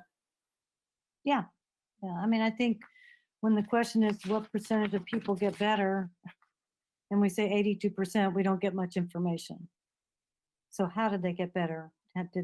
Were their medications better managed? Were they getting better other physical health feedback, et cetera, et cetera? So I think we need to ask them to provide those. Yes, Carla. Well, I was just going to say, in all of their RFPs, they talk about how they made this measurement tool, and I can't remember the name of it, that they use for functioning. So if they're using a functional assessment tool, like, are they able to go to work? Are they able to take care of themselves? Whatever they're using, we should maybe ask for specifics. We don't need their names. We just need to know, did they improve their functioning or not? And if they did, by what, how much? Yeah, I don't know how often those get used. I don't know enough about whether they assess them coming in and then when they're discharged, or They should be doing it quarterly. Yeah, okay. So I know Amy's going to see them on Friday, and maybe it's kind of a short notice to you on a Tuesday. But, my suggestion is maybe could you put off that meeting and maybe we could give you our own. And do you understand, I think, what we're asking you to ask them? To go through the specific services that are listed in those RFPs and give us a breakdown for their quarter of 658 clients, or if there's 680 because you got duplicated, unduplicated, the current caseload for the period. How many got med management, because there's some buried in some report they had where they said, well, 75 people get the stuff from Axline Pharmacy and 100 get injections, and we've changed this. So just put it in a report. So how many people come in for daily injections or weekly? How many people are we actually providing meds to through Axline? So if I'm seeing you correctly, Hannah, where it has like the breakdown of services, it says 8 average per client, but you, in the report too, it actually has like, these are the services provided. So it sounds like whereas the services provided, you want that quantified, how many services provided in that area. In the report at all that it really spelled out the services provided. It was a general statement of paragraph form. Yes, I want it quantified. Yes. I So can we do know that. 658 clients, but, and they're saying 368 are psych only. So apparently there's some people who we know, but there's another 50% of the caseload we don't know. Yeah, Susan, I saw your hand. And then Corey. Yeah, that kind of quantifies some of those things. And then maybe quit the narrative so much and actually give us, and instead of trying to dig for information in the narrative to find that 75 people got injectables, have a table, have a chart, kind of thing, instead of, I mean, granted, it's good information in the narrative, but sometimes it's like too much.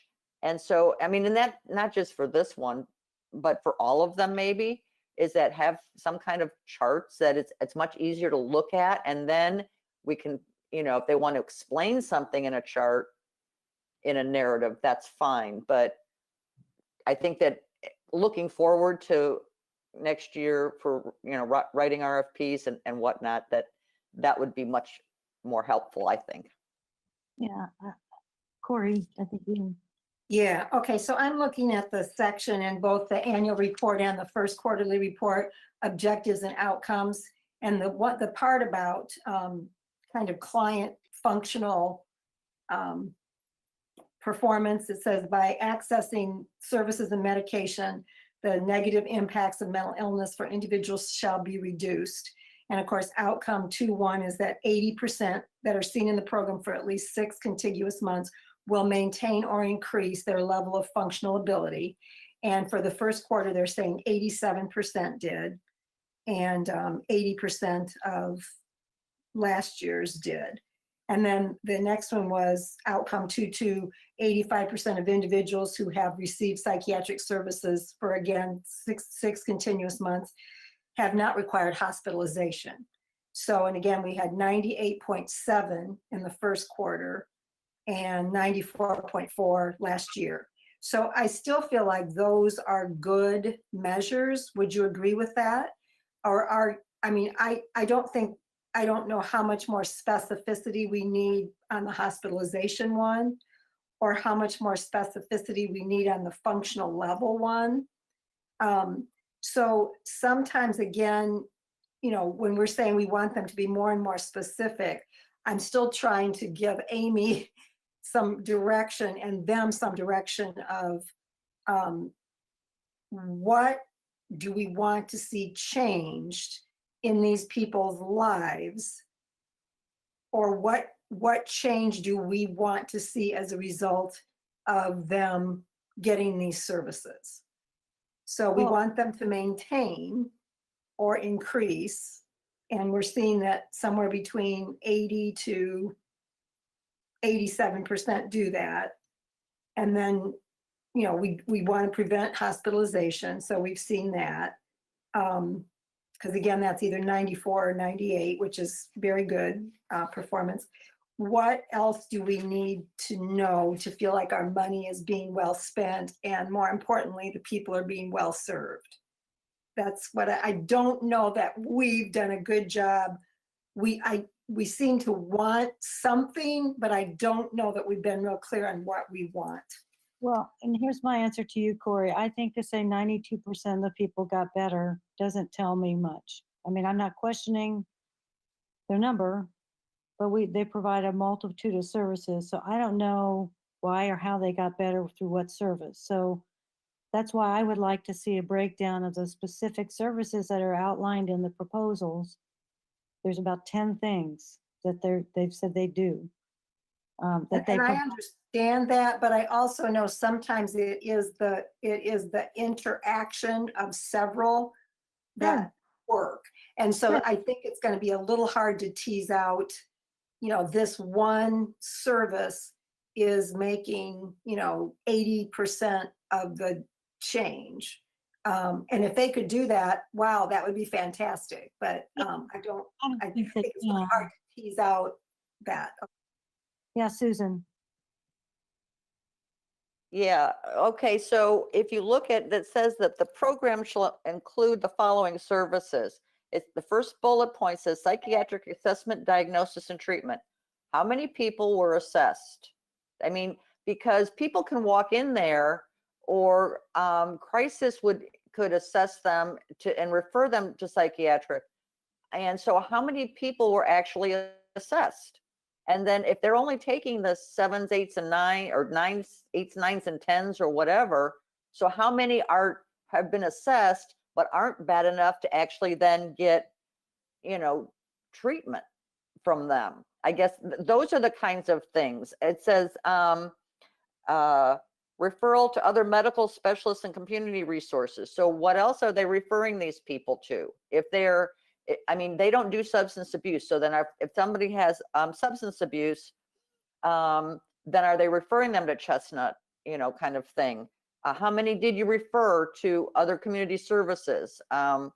And then even an insurance program. If they're not insured, if they're uninsured, and that's what we're paying for, how many did they link to, insurance programs? Those are the kinds of numbers that you can see more about what services, and it's not necessarily that service is going to have an impact and make them be better, but it's actually doing the things that we're saying in the RFP that this program should be providing, and that's what we want to see. I guess those are the things that we're asking for. I think that's where Hannah's going on this too, I believe. Yeah. I mean, basically, we have written an RFP, and they have responded to it saying this kind of array of services can help people get better. And each person is going to have a different type of service delivery, and do well with different types of approaches. But I think from our end, we'd still like to see the numbers of people who are getting these various services. We're not going to know, Corey, you're right. Is Right. that a real secret? But, it might help us understand Right. where our money should go, what are they spending a lot of time doing? And if they're getting that good of results, 92% are improving, and the vast majority of their time is spent with case management, well, that tells us something. It's more anecdotal, but. And I just think, we did ask them before, and I think they did when we were kind of going through the throes of trying to figure this out last year, did get some numbers, but I think it should just come as a regular it's part of the regular report.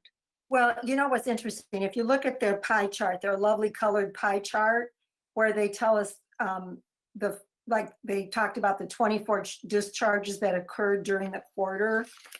And that was for first quarter. And so they were able to do the breakdown of, 29% were referred to other providers, 25% moved from the service area, 30% refused further treatment, et cetera, et cetera. So if they can do that for those they discharge, would that not be helpful for us to have that for like the ones they keep? I mean, to me, right there is kind of what we're asking for. So if we could have the other part of the pie chart that tells us reasons for, or like what is happening to the people that they keep, and are any of those, does that make sense? I mean, they clearly can tell us these are all the things that are happening. So they must have some pretty good ways of tracking. So what are they tracking other than this, as far as outcomes?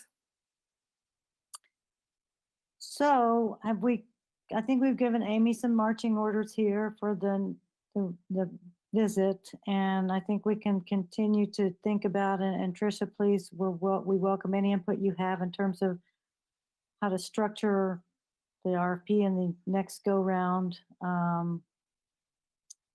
As we continue to walk through this, I think we wanted to also look at the crisis program as well. I mean, these are the biggest chunks of our money. So maybe next meeting we could do that. And when is Mental Health Advisory Board meeting? They're meeting.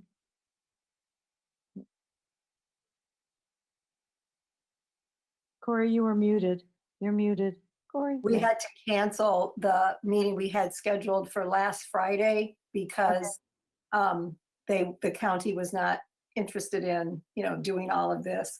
So we have to decide if we want to do something sooner, or whether we want to invite them to one of these, or however best to make that work. The next one is not scheduled until, is it June, Amy? Yeah, we rescheduled the one from last week to June 4th. And then this meeting, the next one scheduled for this meeting is June 5th.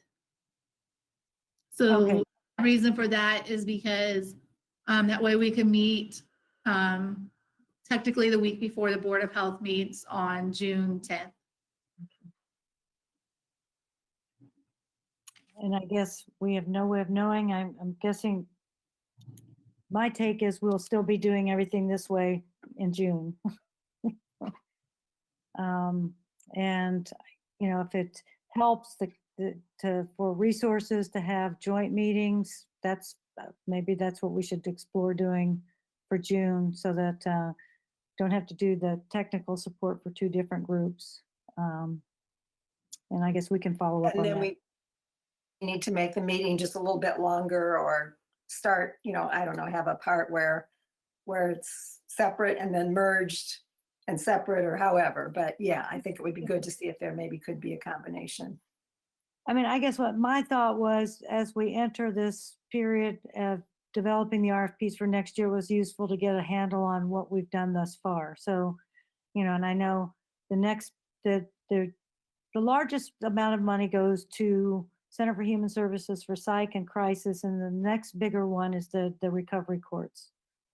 So I thought, and of course, embedded schools, I think what we're hearing now is we probably have some things to think about and talk about. And I'm very interested with the IOP project, working a lot with ROE. We've talked about for embedded schools of maybe funding ROE with that to distribute to the school. So it makes sense that that could then allow the better coordination between the intensive outpatient program and the embedded school program. So I think we could easily spend a meeting discussing that, so. But thoughts, I think maybe next meeting we can look at the crisis funding for CHS. I don't know if anybody has any other thoughts on agenda items for that. The only comment I have too is regarding looking at the calendar year 21 funding timeline is that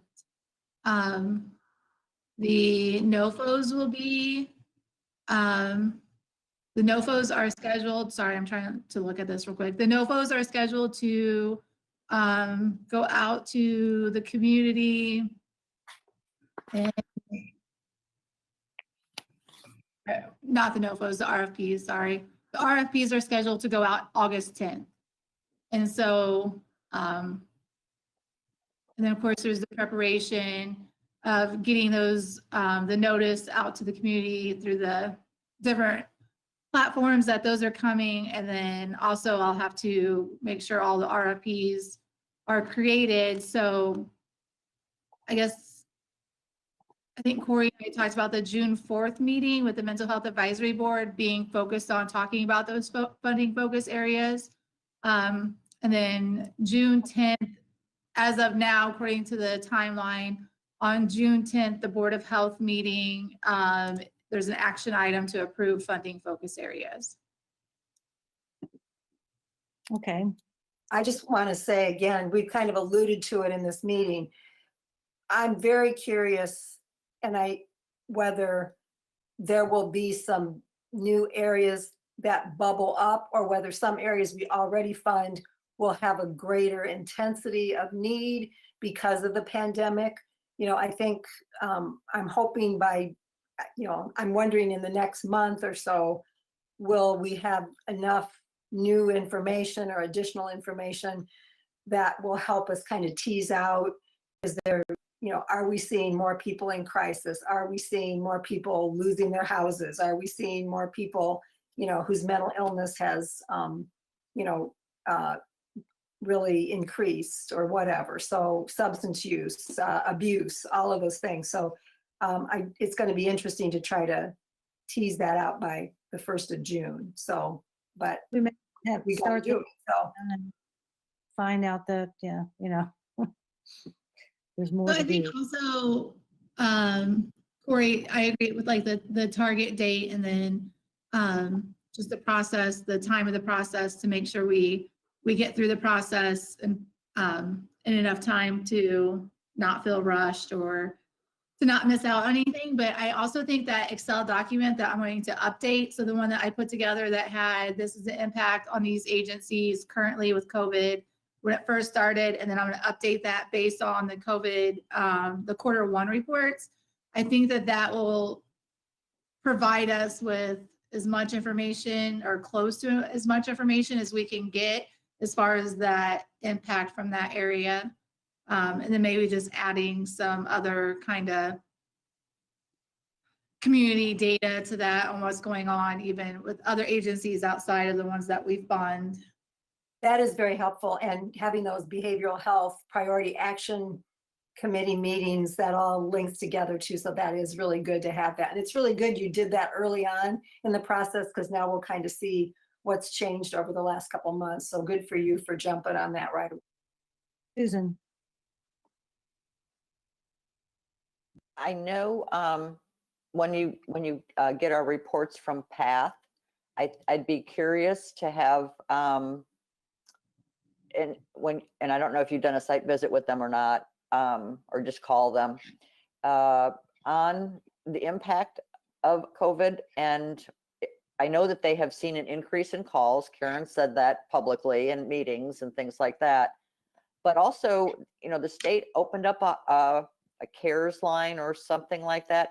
And I don't know if there's any way we can get any kind of information, demographics on how many calls they're getting from our area, from McLean County.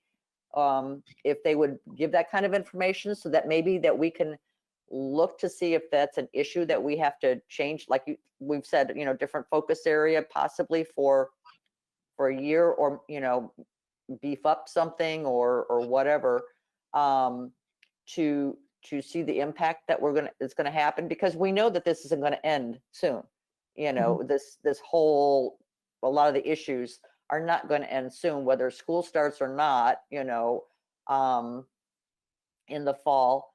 And so I guess that to make sure we're gonna address the issues and really improve the community or help the community in the long run. So I don't know on the state stuff though, if we can get that. So Susan, as far as PATH, I do have a site visit with them on Wednesday, and I'll definitely make sure that we go over the impact of COVID. And I've also had frequent contact with the call site supervisor with PATH. And I know, I actually just heard him from today, and things have kind of like settled down a little bit. But like, I'll definitely get more detailed information when I talk to him on Wednesday. And then the other piece of that too, the CARES hotline, CHS is the lead agency on that. And so anyone that reaches out to that CARES hotline is directed to CHS, and then they have a member of their crisis team is handling those. And so I can definitely reach out to CHS, or just on Friday, I'll add that to my questions for them on what they're seeing. When I talked to them about when that first started 2 or 3 weeks ago, it was, still pretty slow. They had like 6 or 7 people reach out, but yeah, I'll definitely get some information from them.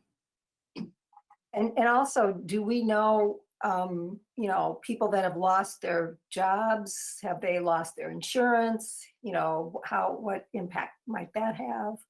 Whether that's kind of factored into that or not? Yeah, I mean, there's so much.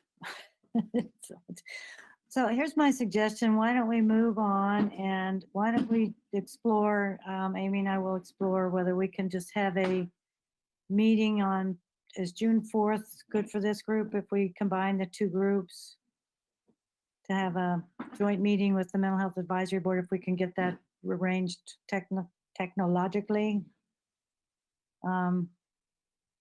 So that a good date? I know we all have we're all going on vacation then right now. Carla, if your calendar permits that, you should be.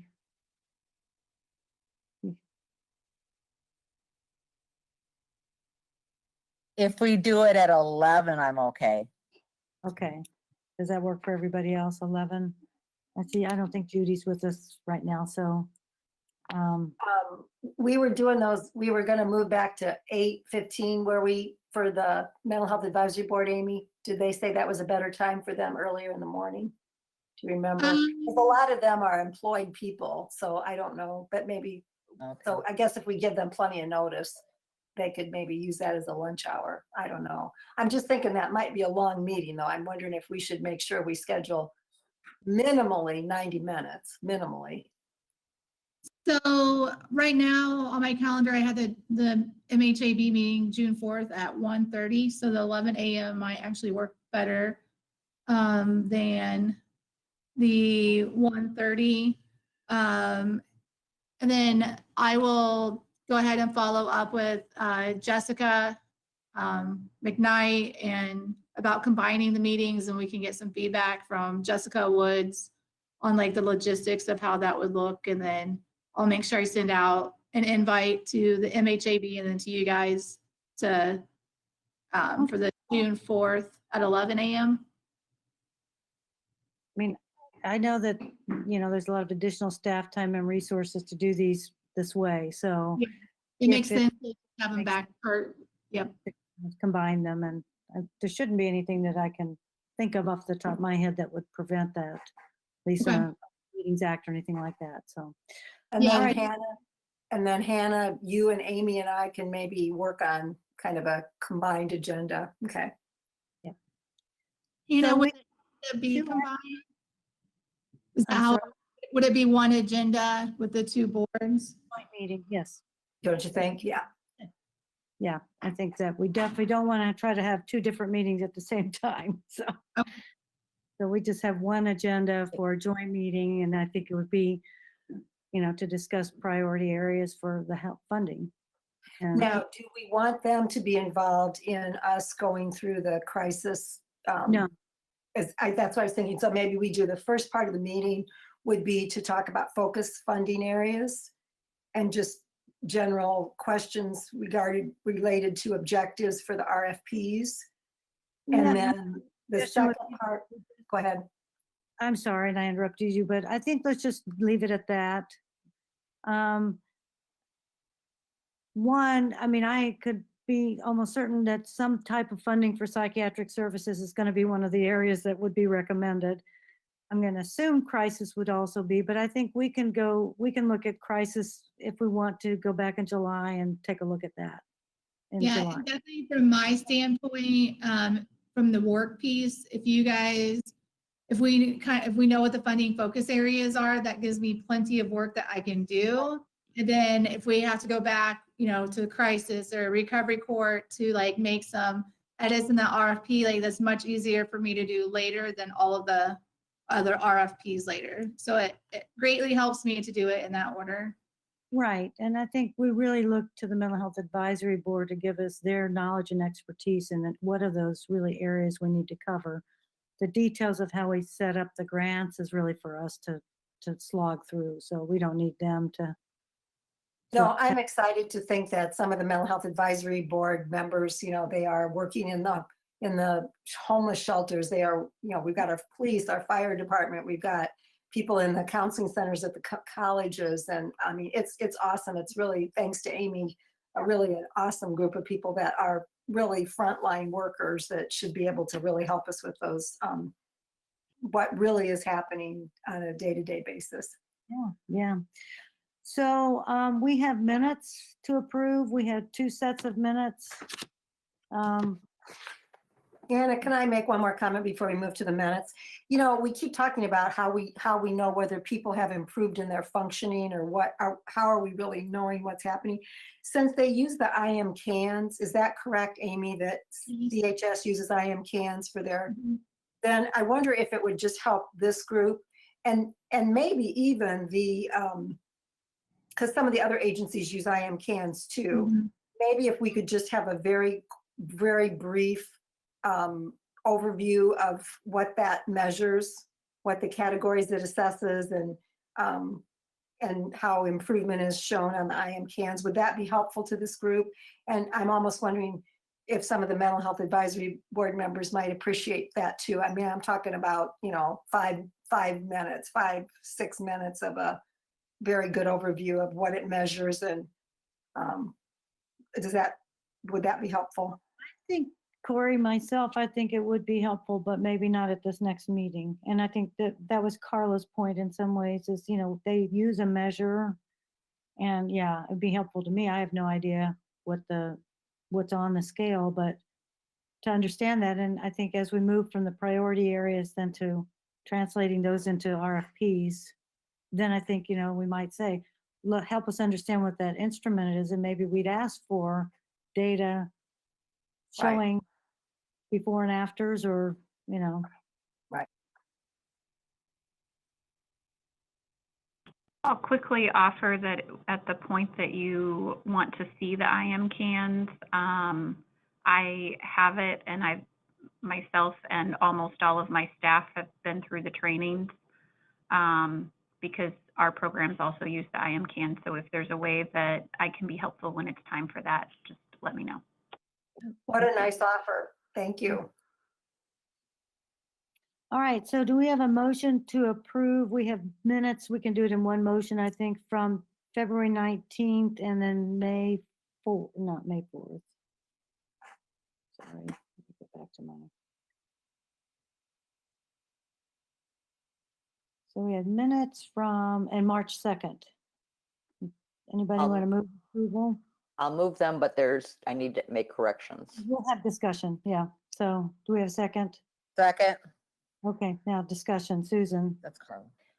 On the first set of minutes, there must be a Scribner's error on my how I spelled my name.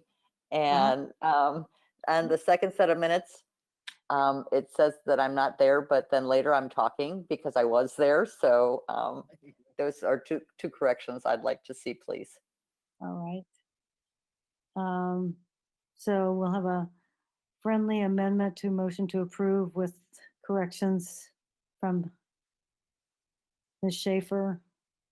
I also had a comment on just, there was a couple references to cannabis tax. I had no recollection of talking about that. I thought I was mentioning the sales tax money.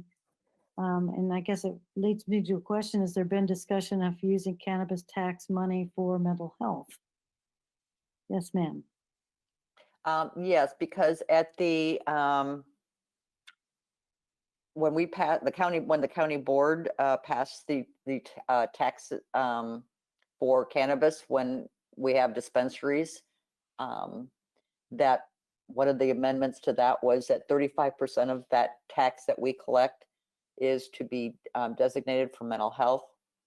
Didn't have any mechanism as to how to do that other than it's going to be set aside for mental health, but how that is going to be utilized, how that's going to be kept track of, and that kind of thing. And we did talk about that a little bit at that meeting. So that was what that was about. Okay, great. I just hadn't remembered it. So we had a motion and an amended motion to approve the minutes as corrected by Susan Schaefer. We had a second already. So all those in favor of approving the minutes signify by saying aye or raising your hand. Aye. Aye. Okay, all right. So they approved. And so at this point, I think any other business that anybody wants to bring before this group?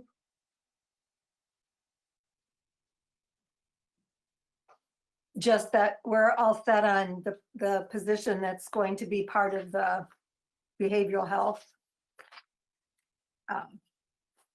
That's going to join Amy. Do we have that? Is everything moving forward on that?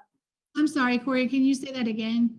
The position that is being added to your department, is that going good? Tell us a little bit about what's Yes, it's happening. going really well. So I have 2 positions open, the OSS 2, and so that the applications for that position just closed. And so I have some really good applicants I'm excited to virtually interview.